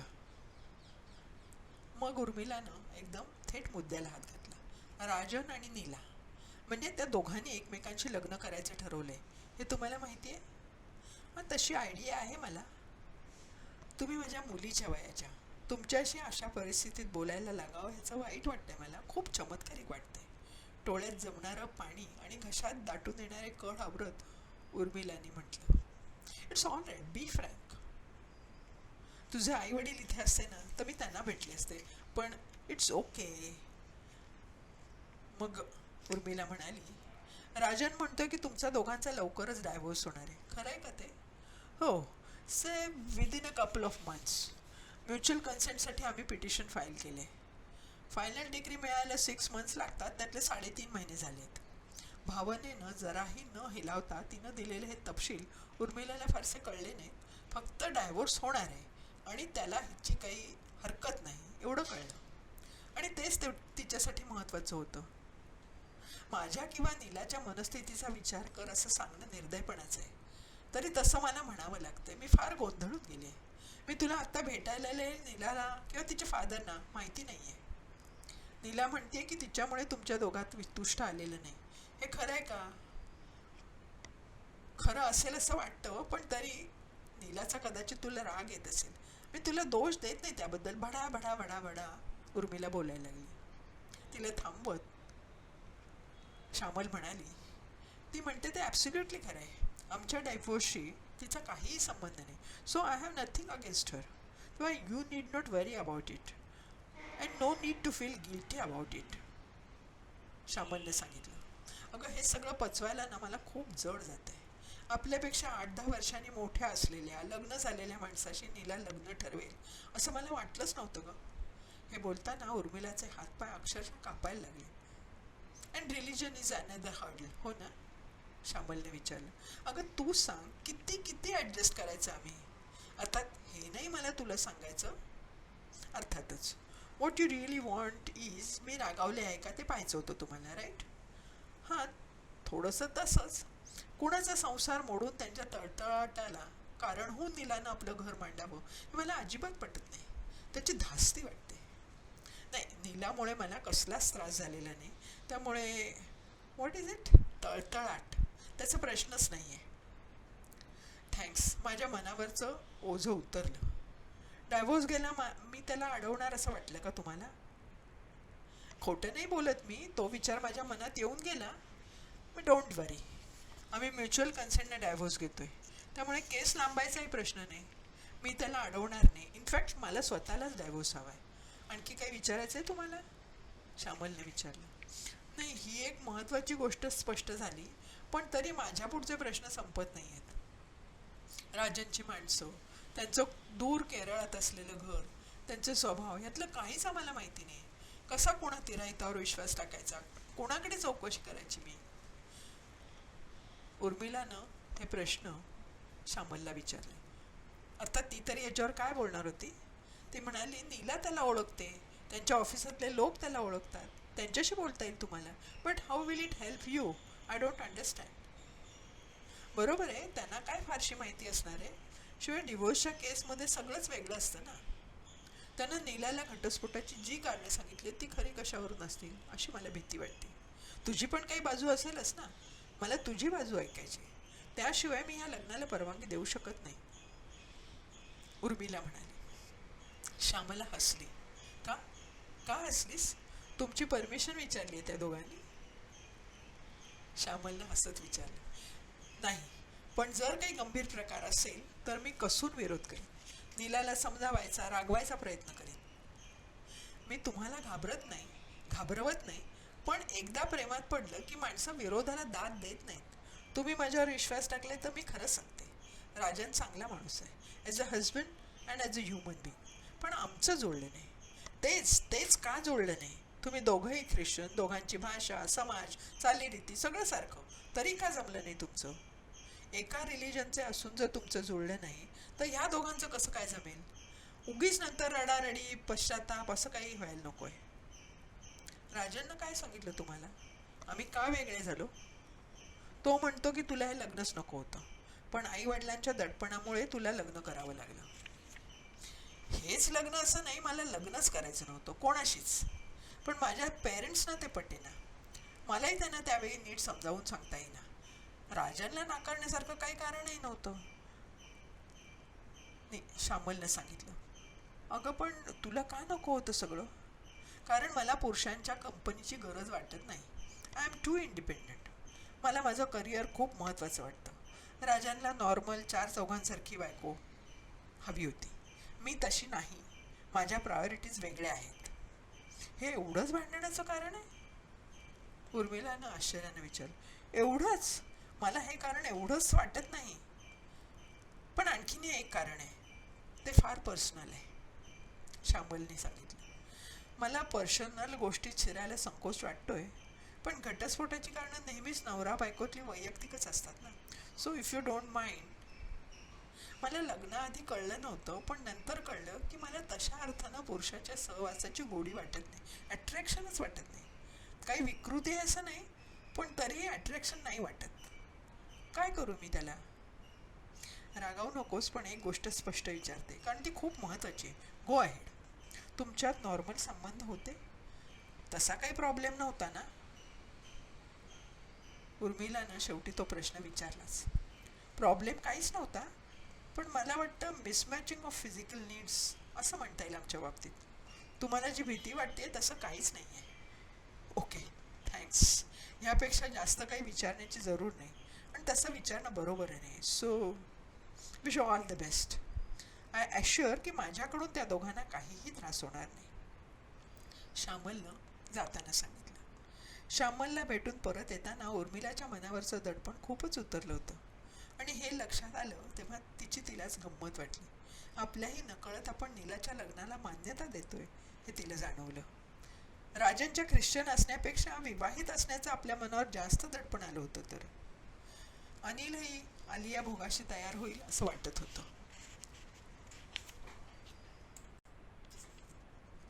दुसऱ्या दिवशी नीला घरी आली तीच तणतणत.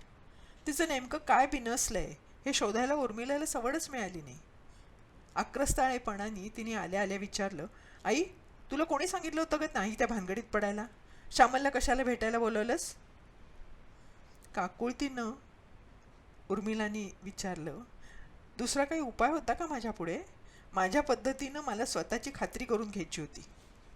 अगं, मी सांगितलं होतं ना सगळं, त्याच्यावर विश्वास नव्हता, आणि जायचंच होतं तर निदान मला विचारायचंच तरी आधी, नीला म्हणाली. तू विचारलं होतंस प्रेमात पडताना आणि त्या किरिस्तावाशी लग्न ठरवताना? आम्ही ऐकून घेतोय म्हणून जास्त शहाणपणाने बोलू नकोस. हे असं बोलायचं असेल ना तर अजिबात संबंध ठेवणार नाही मी तुझ्याशी, लक्षात ठेव, उसळून उर्मिला म्हणाली. कधी नव्हे तो उर्मिलाचा स्वतःवरचा ताबा गेला. त्यांचा दोघींचा आवाज ऐकून आता नवीन काय झालंय हे पाहायला अनिल बाहेरच्या खोलीत आला. हे श्यामल कोण? त्याने गोंधळून विचारलं. तुमच्या ह्या लाडक्या लेकीची सवत. गेले होते मी तिला भेटायला. अनिलला हे सांगून ती नीलाकडे पाहत म्हणाली, काय म्हणणं आहे तुझं? बोल. नीलावर रागावण्याच्या नादात तिची अनिलच्या रागाविषयीची भीती कुठच्या कुठे पळूनच गेली होती. एरवी नीलाच्या बंडखोरपणाबद्दल अनिल कायम उर्मिलाला दोष द्यायचा आणि उर्मिला गप्पपणे ऐकायची. यावेळी मात्र उर्मिलानं नीलाला अनिलची लाडकी लेक करून टाकलं होतं. त्यानंही ते गप्पपणे ऐकून घेतलं होतं. आवाज खाली आणत मग नीला म्हणाली, तुझी काळजी मला कळते मॉम, पण राजनला ते फार इन्सल्टिंग वाटलं. तिच्याकडून त्याच्या वागण्याचं शिफारसपत्र घेतलेलं त्याला कसं आवडेल सांग मला? We don't care. एका हिंदू अविवाहित मुलीच्या प्रेमात पडताना त्यानं विचार करायला हवा होता. आम्हाला त्याच्या रागालोभाच्या धमक्या घालू नकोस, उर्मिलाच्या ऐवजी अनिलच चवताळून म्हणाला. अनिलचा असा मानसिक आधार मिळण्याची उर्मिलाला सवयच नव्हती. आपली दोघांची आपल्याच पोटच्या मुलीविरुद्ध एक टीम झाली हे प्रथमच उर्मिलाच्या लक्षात आलं. बाबा, श्यामल खरं बोलते की नाही हे आई कसं ठरवणार होती मला सांगा? समजा तिनं सांगितलेलं कारण राजननं सांगितलेल्या कारणाहून निराळं असतं, तो कोण खरं आणि कोण खोटं हे कसं कळणार होतं तिला? श्यामलला जर राजनवर सूड घ्यायचा असता तर तिनं काय वाटेल ते सांगितलं असतं, आणि तसं झालं असतं तर it would have been his word against hers. मग आई तिच्या शब्दावर विश्वास ठेवणार होती का? आमचं नशीब की श्यामलला खरं बोलायची सुबुद्धी झाली. फक्त राजन सोडून बाकी कुणावरही विश्वास ठेवायला आई तयार आहे असाच नाही का या सगळ्याचा अर्थ होत? कसं आवडेल ते राजनला? त्याला निदान मी तरी नीट ओळखते. श्यामलला कोण ओळखत होतं मला सांगा? उर्मिला चरकली. खरंच किती एकांगी विचार केला होता आपण. श्यामलनं जर आपल्याला काही खोटं खोटं सांगितलं असतं तर काय झालं असतं? कशी शहानिशा करणार होतो आपण? आणि तिच्या त्या सांगण्यावर विसंबून आपण नीलाला पटवायला लागलो असतो तर तिनं आपलं ऐकलं असतं? आपल्या जीवाला घोर लागण्यापलीकडे त्याचा काहीही उपयोग झाला नसता. बहुधा हे सगळे विचार अनिलच्याही मनात त्या क्षणी येऊन गेले असावेत. म्हणूनच लवादाची भूमिका घेत तो नीलाला म्हणाला, तू म्हणतेस ते अगदी खरं आहे, पण आता त्या श्यामलनं का कोणी खरं आणि चांगलंच सांगितलंय ना राजनविषयी, मग उगीच का वाद घालताय खुळ्यासारखा? अगं आम्ही तुझे आईबाप आहोत आणि जी काळजी घ्यायला पाहिजे असं वाटेल ती आम्ही घेणार, कळलं का तुला? या सगळ्या वादावादीचा एक उपयोग झाला. या पार्श्वभूमीवर राजनची भेट होणं सोपं झालं. त्याच्याविषयी त्याची पहिली बायकोही जर इतकं चांगलं बोलत असेल तर घाबरायचं फारसं कारण नाही, अशी अनिल आणि उर्मिलाची मनोभूमिका तयार झाली. नीला राजनला घेऊन घरी येईल त्यावेळी आपल्या तिघांच्या खेरीत घरात इतर कोणीही असू नये असा अनिलचा आग्रह होता. नीलालाही तेच बरोबर वाटत होतं. कधी नव्हे ते बाप लेकीचं एकमत झालं होतं. दोघांचाही रोख अर्थातच राघव जानकीवर होता हे उर्मिलाच्या लक्षात आलं. तिला तरी तिरस्थ माणसाला ह्यात ओढायची कुठं हौस होती? राजन कसा दिसतो हे अनिलच काय उर्मिलाही विसरून गेली होती. त्याच्या सडसडीत काळ्या सावळ्या आणि स्मार्ट व्यक्तिमत्वानं पाहणाऱ्या माणसावर त्याची लागलीच छाप पडत असे. कर्तृत्वाचं आणि आत्मविश्वासाचं तेज जसं अधिकाराच्या जागा भूषवणाऱ्या माणसांच्या चेहऱ्यावर असतं तसं त्याच्या चेहऱ्यावर होतं. पण आज मात्र त्यावर गोंधळलेपणाचं सावट आल्यासारखं दिसत होतं. हेअरलाईन थोडी मागे गेल्यानं आधीच भव्य असलेलं कपाळ आणखी मोठं दिसत असलं तरी वय आहे त्याहूनही जास्त वाटत होतं. एरवी बाहेर कुठेही यायला पाहिलं असतं तर त्याच्याविषयी अनुकूल मत होण्यासारखंच त्याचं व्यक्तिमत्व होतं आणि हे दोघांनी कबूल करून टाकलं असतं. पण ह्याचं पहिलं लग्न झालेलं नसतं आणि जर हा ख्रिश्चन नसता तर प्रथम दर्शनी तरी आक्षेप घेण्यासारखं याच्यामध्ये काही नव्हतं. राजनसारखा एवढा हुशार कार्यकुशल अधिकारी पण अनिलला भेटायला येताना अगदी गळाठून गेल्यासारखा वाटत होता. बोलताना अक्षरशः त्याचं ततपप होत होतं. एखाद्या महत्त्वाच्या इंटरव्ह्यूला जावं तसा तो गोंधळला होता. अनिल उर्मिला त्याच्याशी कसं वागतील याची त्याच्याप्रमाणेच नीलालाही कल्पना नव्हती. त्याच्या बचावासाठी जरूर तिथे हस्तक्षेप करण्यासाठी ती सरसावून बसली होती. पण अनिलनं त्याचं म्हणणं शांतपणे ऐकून घेतलं. नीला कोणत्याही परिस्थितीत धर्म बदलणार नाही हे त्याला मान्य आहे का हे विचारून घेतलं. त्यावर त्यानं त्या दोघांमध्ये झालेली चर्चा अनिलला ऐकवली. नीला जरी ख्रिश्चन झाली नाही तरी होणारी मुलं ख्रिश्चनच असतील हे तिला मान्य आहे असं सांगितल्यावर वातावरण तापायला लागलं. मुलांना मोठेपणी त्यांचा धर्म ठरवू देण्याचं स्वातंत्र्य द्यावं असा मध्यम मार्ग उर्मिलानं सुचवायचा प्रयत्न केला. तिच्या ओळखीत एका आंतरधर्मीय विवाहात असंच ठरलं होतं. ते तिला तेव्हा पटलं नसलं तरी आता बरोबर वाटायला लागलं. खरं म्हणजे असं सुचवण्याला फारसा अर्थ नव्हता. आजचा अप्रिय निर्णय उद्यावर ढकलणं होतं ते. पण त्यालाही राजन अजिबात तयार नव्हता. त्याच्या आईनं ह्याला कधीच संमती दिली नसती हे त्यानं सांगितल्यावर अनिल संतापला होता. राजनची बाजू मुलाची असली तरी नीलापेक्षा निश्चित कमकुवत होती. नीला तरुण आणि अविवाहित होती. राजनचा मात्र हा दुसरा विवाह असणार होता. तरी त्याचीच कुरघोडी असावी ह्याचा तो संताप होता. आपल्या कोणत्याही संमतीचा किंवा आक्षेपाचा मुलाहिजा न ठेवणारी नीला राजनच्या आईनं लादलेली मतं मुकाट्यानं नेभळाटासारखी ऐकून घेते असं वाटून तो तावातावाने बोलायला लागला. पण अनिलला तिथेच थांबून नीलानं फटकन म्हटलं, बाबा that's our mutual decision, no arguments about it. मला हे पूर्ण मान्य आहे तर तुमचा कुठे प्रश्न येतो? मुलं ख्रिश्चन असली तरी त्यांच्यावर कोणते संस्कार करायचे ते आम्ही नंतर पाहू. कोणत्याच धर्माची कर्मकांड आम्ही त्यांच्या माथी मारणार नाही. अनिलला आणि उर्मिलालाही तिच्या त्या बोलण्याचा राग आला. अंगलाळलेल्या उच्चारातल्या इंग्रजी भाषेचा वापर नीलानं केल्यानं उर्मटपणा वाढायला मदत झाली हे उर्मिलाला जाणवलं. कदाचित हेच तिनं जरा सौम्य भाषेत आणि मराठीत सांगितलं असतं तर आपल्याला ते इतकं लागलं नसतं असंही उर्मिलाला नंतर वाटलं. आपली लेक आपल्यापासून आत्ताच दुरावत चालली आहे असं वाटून ती खूप दुखावली गेली. प्रत्यक्ष आईबाप जर परक्या माणसापेक्षा हिला दूरचे वाटत असतील तर कुठल्याच बोलण्याला चर्चेला आता अर्थ नाही असे उदासीनतेचे विचार मनात दाटून आले. केवळ आज राजन पहिल्यांदा घरी येणार आहे आणि आपल्याला किती नापसंत असलं तरी तो आपला जावई होणार आहे हे लक्षात घेऊन तिनं त्याच्यासाठी दहीवडे आणि आंबा बर्फी केली होती. तिनं ते पदार्थ त्याच्यासमोर मांडले पण त्यात फारसा उत्साह नव्हता. ह्यापुढे नीलाच्या भानगडीत फारसं पडायचं नाही आणि आपला पाण उतारा करून घ्यायचा नाही असं त्याच रात्री उर्मिला आणि अनिलनं एकमेकांना बजावलं. आपण तिचे हितसंबंध जपायचा प्रयत्न केला तरी ती ते समजून घेण्याच्या मनस्थितीत नाही हे त्यांना कळून चुकलं होतं. ती आणि तिचं नशीब म्हणून जे जे काही होईल ते पाहत राहायचं असा निर्णय त्यांनी नाईलाजानं घेतला. एक मात्र झालं की इतके दिवस त्या दोघांच्या आयुष्यात इतक्या वर्षांच्या संसारामुळे जो एक प्रकारचा थंड दुरावा आला होता तो नीलाच्या या प्रकरणामुळे आपोआप दूर झाला. दोघांना एकत्र येऊन करायला एक नवं मिशन मिळालं. घरातल्या घरात असलेली नातेसंबंधांची समीकरणच बदलून गेली. राजन नीलापेक्षा समजूतदार आणि मृदुभाषी आहे हे मात्र त्यांना मान्य करावं लागलं. तेवढ्या एका मुद्द्याखेरीज बाकी कशातच त्यांना आपली बाजू ताणून धरली नव्हती. श्यामलला भेटून तिच्याकडून त्याच्याविषयी माहिती काढली याविषयी तो काही म्हणाला असता तर त्यांना नाउत्तर व्हावं लागलं असतं. पण त्यानं तो विषय काढला नव्हता. 2 महिन्यात घटस्फोट मिळाल्याबरोबर ते स्पेशल मॅरेज ॲक्ट खाली रजिस्टर लग्न करणार होते. त्यासाठी 2 महिन्यांची नोटीस द्यावी लागते. 3 साक्षीदार लागतात. ही सगळी माहिती त्यांनी काढली आहे हे ऐकून अनिल उर्मिला काय समजायचं ते समजले. सगळ्या गोष्टी या दोघांनी आधीच ठरवून टाकल्या होत्या. साक्षीदार म्हणूनही राजनचा एक मामा, एक मित्र आणि नीलाची मैत्रीण सविता हे बरोबर येणार होते.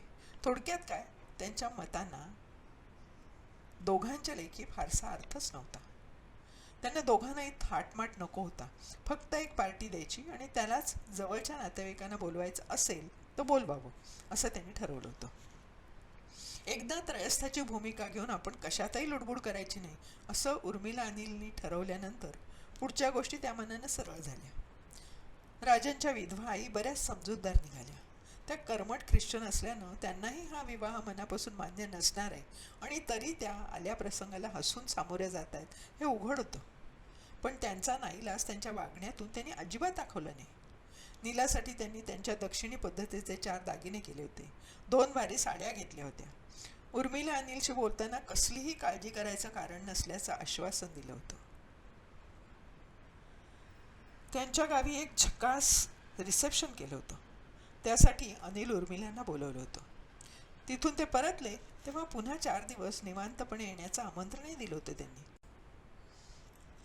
या सगळ्या गोष्टींमुळे नातेवाईकात चाललेल्या चर्चा, मित्रमंडळींनी मुरडलेली नाकं आणि आजूबाजूच्या लोकांनी मारलेले टोमणे ह्याकडे दुर्लक्ष करणं अनिल आणि उर्मिला यांना सोपं गेलं होतं. राघव आणि जानकीनं त्यासाठी त्यांच्या मनाची तयारी करून घेतली होती. अनिल उर्मिलाच जर फारसे चिडून बोलत नाहीत हे दिसलं तर बाकीच्यांचा टीका करण्याचा उत्साह मावळेल हे त्यांचं भाकीत खरं ठरलं होतं. जोशांच्या घरात हे असं आंतरधर्मीय लग्न प्रथमच होत होतं. तरी अनिलच्या दोघा भावांनी आणि बहिणीनं या लग्नाचं कळल्यावर त्यांना धीर दिला होता. उर्मिलाच्या माहेरच्यांनी पहिला धक्का पचवल्यावर तिची समजूत घातली होती. लग्नविधी करण्याचा प्रश्नच नव्हता. पण लग्नानंतर घरात असलेली बोडण्याची प्रथा पाळायची की नाही यावर एकमत होत नव्हतं. खरं म्हणजे ह्या लग्नात या धार्मिक सोपस्कारांना काहीही अर्थ नव्हता. तरी घराण्याचा कुळाचार म्हणून तो केला पाहिजे असं थोरल्या भाऊजींचं म्हणणं होतं. अनिल भावासमोर गप्प बसला होता. आधीच हे असलं लग्न केलंय त्यात तेवढ्यानं बिनसायला नको असं उर्मिलाच्या आईनं म्हटलं तेव्हा उर्मिलाला ते फारसं आवडलं नव्हतं. पण तेव्हापासून तिची द्विधा मनस्थिती झाली होती. बोडण्यासाठी नवरी मुलगी यायलाच हवी असं म्हटल्यावर तिनं नीलाकडे घाबरतच तो विषय काढला होता. तेव्हा नीला म्हणाली, मॉम विसर आता ते सगळं. माझा स्वतःचाच त्याच्यावर विश्वास नाही हे तुला माहिती आहे आणि आता तर प्रश्नच उरत नाही असं म्हणून तिनं तो प्रस्ताव उडवून लावला होता. स्वतःच्या समाधानासाठी आणि भाऊजींच्या शब्दाचा मान राखायचा म्हणून मग उर्मिलानं नीलाला न बोलवताच बोडण केलं होतं. नेहमीचा वावदूकपणा सोडून अनिलही गप्प बसला होता. नीलाचा निर्णय कळल्यापासून तो बराच बदलला होता, खचला होता. घरची मंडळी आणि कुमारिका, सवाष्ण असे मिळून 20 मंडळी झाली होती.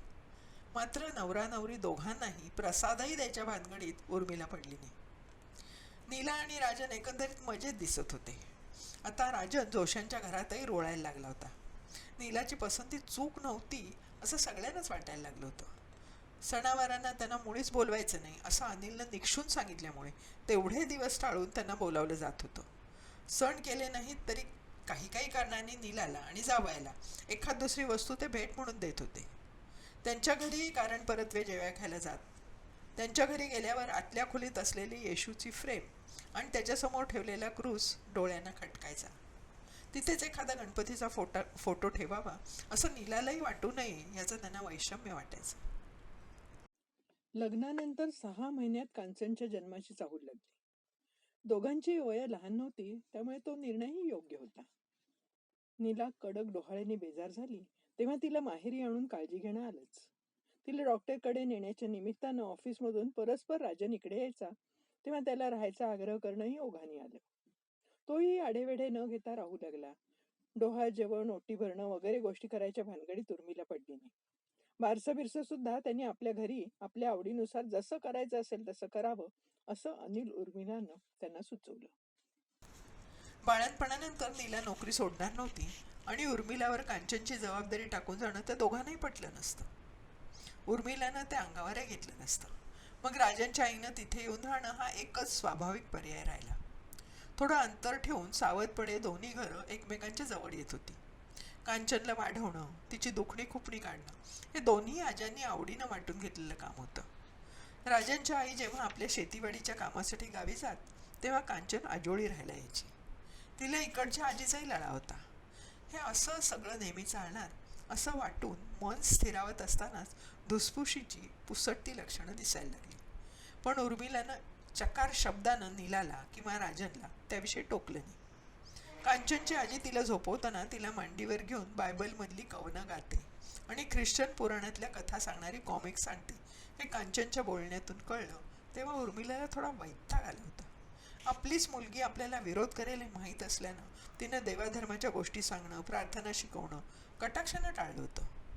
नीलाच्या लहानपणच्या अमर चित्रकथा कांचनला दाखवायचा मोहही आवरला होता तिने. उलट कोणत्याही धर्माची माहिती न देणारी अशी इसापनीती, पंचतंत्र, नेत्यांच्या जीवनाविषयीची पुस्तकं असं तिला आणून दिलं होतं. एका रविवारी नीलानं तिची लहानपणची कॉमिक्स लॉफ्टवरच्या रद्दीतून कांचनसाठी काढली. तिला दाखवली आणि पाहायला हरकत नाही असं सांगितलं. एके दिवशी सकाळीच कांचनला घेऊन नीला आली. आल्या आल्या ती काही बोलली नाही, डोकं दुखतंय म्हणून पडून राहिली. उर्मिला तिच्याजवळ बसली आणि तिच्या कपाळाला अमृतांजन लावायला लागली.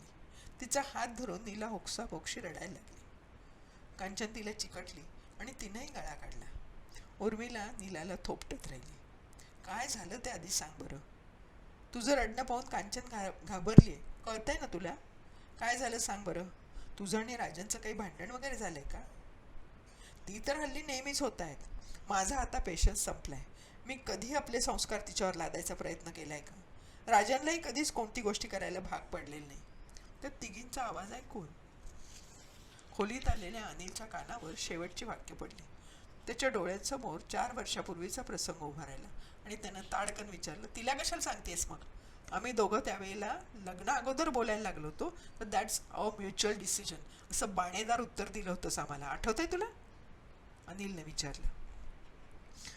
तो असं आईच्या कळ्यात जाईल असं मला काही स्वप्न पडलं होतं का तेव्हा? आम्ही खरंच मुलांना ॲरिलिजियस संस्कार द्यायचे असं ठरवलं होतं. तेव्हा ते त्याला मान्यही होतं.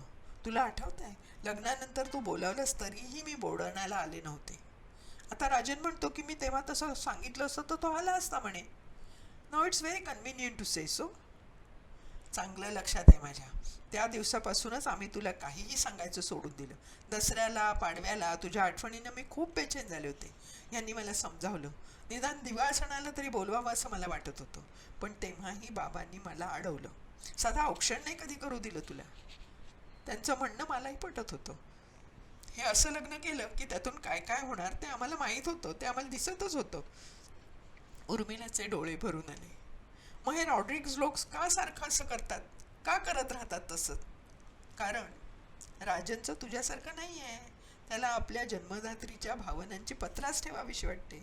तो नाही अम्मांना तटकन बोलू शकत तुझ्याप्रमाणे. उर्मिला म्हणाली. मला सांगा बाबा, प्रत्येक व्यक्तीला कुठला ना कुठला धर्म असायलाच हवा का? अम्मांना काही बोलायची राजनला हिंमत होत नाही आणि त्या आपलंच म्हणणं रेटत राहतात. आम्ही दोघं घरात नसतो. त्या कांचनला आत्तापासूनच बायबल शिकवायला निघाले. काही झालं की ओ जीझस असं म्हणायची सवय हिला कशी लागली? भांडणं नको म्हणून तरी मी गप्प बसले. आता त्यांनी एक नवंच खूळ काढले. आता काय? अर्थात काहीही असलं तरी तू समर्थ, शहाणी आहेसच. काय ते निस्तरायला? लग्न करतानाच तू सर्व विचार केला होतास, तेव्हा आता कोढायचा काही हक्कच राहिलेला नाहीये तुला. पूर्वीचे सर्व वार आता अनिल परत करत होता. तो म्हणत होता ते सगळं खरं होतं, पण असं उपहासानं न सांगता त्यांना लेकीला जवळ घेऊन नीट समजावून सांगावं असं आता उर्मिलाला वाटत होतं. आपणही पोरासोरांसारखं वागायचं नसतं. मग आपण पाहिलेल्या इतक्या पावसाळ्यांचा उपयोग काय? भले नीला म्हणते तसे उबदार घराच्या खिडकीत बसून पाहिलेले पावसाळे असले तरी. अगं अम्मा म्हणतात की कांचनला प्रॉपर कॅथॉलिक मुलीप्रमाणे वाढवायचं असेल तर तिच्यावर पहिला कॅथॉलिक संस्कार व्हायला हवा. आणि पहिला कॅथॉलिक संस्कार म्हणजे बाप्तिस्मा. प्रॉपर ख्रिश्चन करायचं म्हणजे हे असं करावं लागतं हे राजनला ठाऊक नव्हतं. त्याला वाटत होतं की आता त्याला काय वाटतंय, तो काय म्हणतोय. अनिलकडे एक चोरटा दृष्टिक्षेप टाकून उर्मिलाने विचारलं. त्याचा फारसा विश्वास नाहीये, पण तो त्याच्या आईला नाराज नाही करू शकत. खाली मान घालून नीलानं उत्तर दिलं. पुढे ती म्हणाली, आणि ह्यातला खुळचट भाग म्हणजे आता म्हणे त्यासाठी मुलाच्या आईबापांचं लग्न कॅथॉलिक पद्धतीने झालेलं असावं लागतं. आमचं रजिस्टर लग्न आहे, ते कॅथॉलिक लोकांना मान्य नाही. त्याशिवाय बाप्तिस्मा होऊ शकत नाही. आणि तो झाल्याशिवाय म्हणे कांचन कॅथॉलिक समजलीच जाणार नाही. म्हणून आम्हाला दोघांना चर्चमध्ये जाऊन पुन्हा कॅथॉलिक पद्धतीनं लग्न करायला लागेल, नीलानं सांगितलं. म्हणजे त्यासाठी तुला ख्रिश्चन व्हावं लागेल? अनिलनं उसळून विचारलं. नाही, ते मी कधीच मान्य करणार नाही. तसं राजांना सुरुवातीलाच मी बजावलं होतं. तो म्हणतो की नुसतं अम्मांच्या समाधानासाठी त्या म्हणतात तसं लग्न करायचं. पण त्याची एक गंमत आहे बरं का. भारतीय कायद्याप्रमाणे कॅथॉलिक लग्नात वधूवर दोघेही कॅथॉलिक असावे लागतात. त्याशिवाय ते लग्न व्हॅलिडच होत नसतं.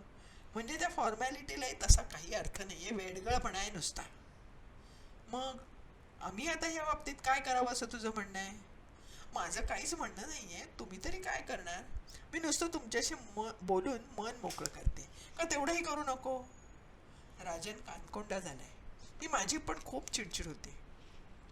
बाकी सगळ्या बाबतीत अम्मा खूप समजूतदार आहे. तो स्वतःचे गुडघे दुखतात तरी कांचनच्या मागे मागे दिवसभर हिंडत असतात. तिचं प्रेमानं करतात. माझेही किती लाड करतात पाहताच तुम्ही. आमचं कधीच दुसऱ्या कोणत्याही विषयावरून भांडण होत नाही. हे विचित्र त्रांगडं झालंय. कांचनच्या भल्यासाठीच हे आहे, हे अशा पद्धतीने व्हायला हवं असं त्यांना वाटतंय. बघू आपण काय मार्ग काढता येईल ते. आत्ता या घटकेला तू शांत पड थोडा वेळ. 2 जीवांच्या बाईनं असा त्रास करून घेऊ नये. गर्भावर त्याचा परिणाम होतो. तू म्हणत असशील तर मी आणि बाबा बोलू अम्मांशी. कारण कुणीतरी कुठेतरी हे रोखायलाच हवं ना, नाहीतर ते वाढतच जाईल आणि त्यातून तुमचं नवरा बायकोचं नातं दुरावायला नकोय, उर्मिला म्हणाली. हाही आणखी एक इश्यू आहेच. मला हे होणारं मूल आत्ता नकोय. इतक्या कटकटी चालू असताना तो मुळीच नकोय. पण त्या म्हणतात की कॅथॉलिक धर्माप्रमाणे भ्रूण हत्येला मान्यता नाही. तर हिंदू धर्माने काय त्याला परवानगी दिली आहे? पण बदलत्या काळाप्रमाणे आपण वागायला नको. Is it not our personal problem? नीलानं विचारलं. कांचनला घेऊन खोलीचं दार हळूच लोटून घेत उर्मिला आणि अनिल बाहेर गेले. नीलाच्या मनात विचारांची गर्दी होती. प्रश्न आपल्याला सोडवावा लागणार आहे. मागं आईनं आपल्याला प्रेम म्हणजे नक्की काय असं विचारलं होतं. आपण तिला थोडं उद्धटपणेच तुला तरी ते समजतंय का असा प्रतिप्रश्न केला होता आणि गप्प केलं होतं. पण उत्तर देणं टाळलं होतं, कारण आपल्याला त्याचं उत्तर तेव्हा माहीत नव्हतं. आता ते कळतंय असं वाटतंय. एकानं दुसऱ्याचा कुठलीही पूर्व अट न घालता स्वीकार करायचा, त्याच्या सुखासाठी तळमळायचं आणि दुसऱ्यानं फक्त त्याला गृहीत धरत राहायचं. जसं मी कायम आईला आणि काही अंशी बाबांनाही धरत आले तसं. जसं राजन मला आणि अम्मा राजनला गृहीत धरतायत तसं. जो आपल्याविषयी कधीच गैरसमज करून घेणार नाही अशी आपल्याला खात्री वाटते, त्याच्यावर अधिकारानं अन्याय करत राहणं आणि ज्याच्यावर अन्याय होतो त्यांना तो आपलेपणानं सहन करत राहणं म्हणजेच प्रेम असेल का? की त्यापेक्षाही प्रेम म्हणजे काही वेगळं असेल? आणखी काही वर्षांनी थोडं प्रगल्भ झाल्यावर याचं खरं उत्तर मला कळेल की खरं असं उत्तरच नसतं या प्रश्नाला.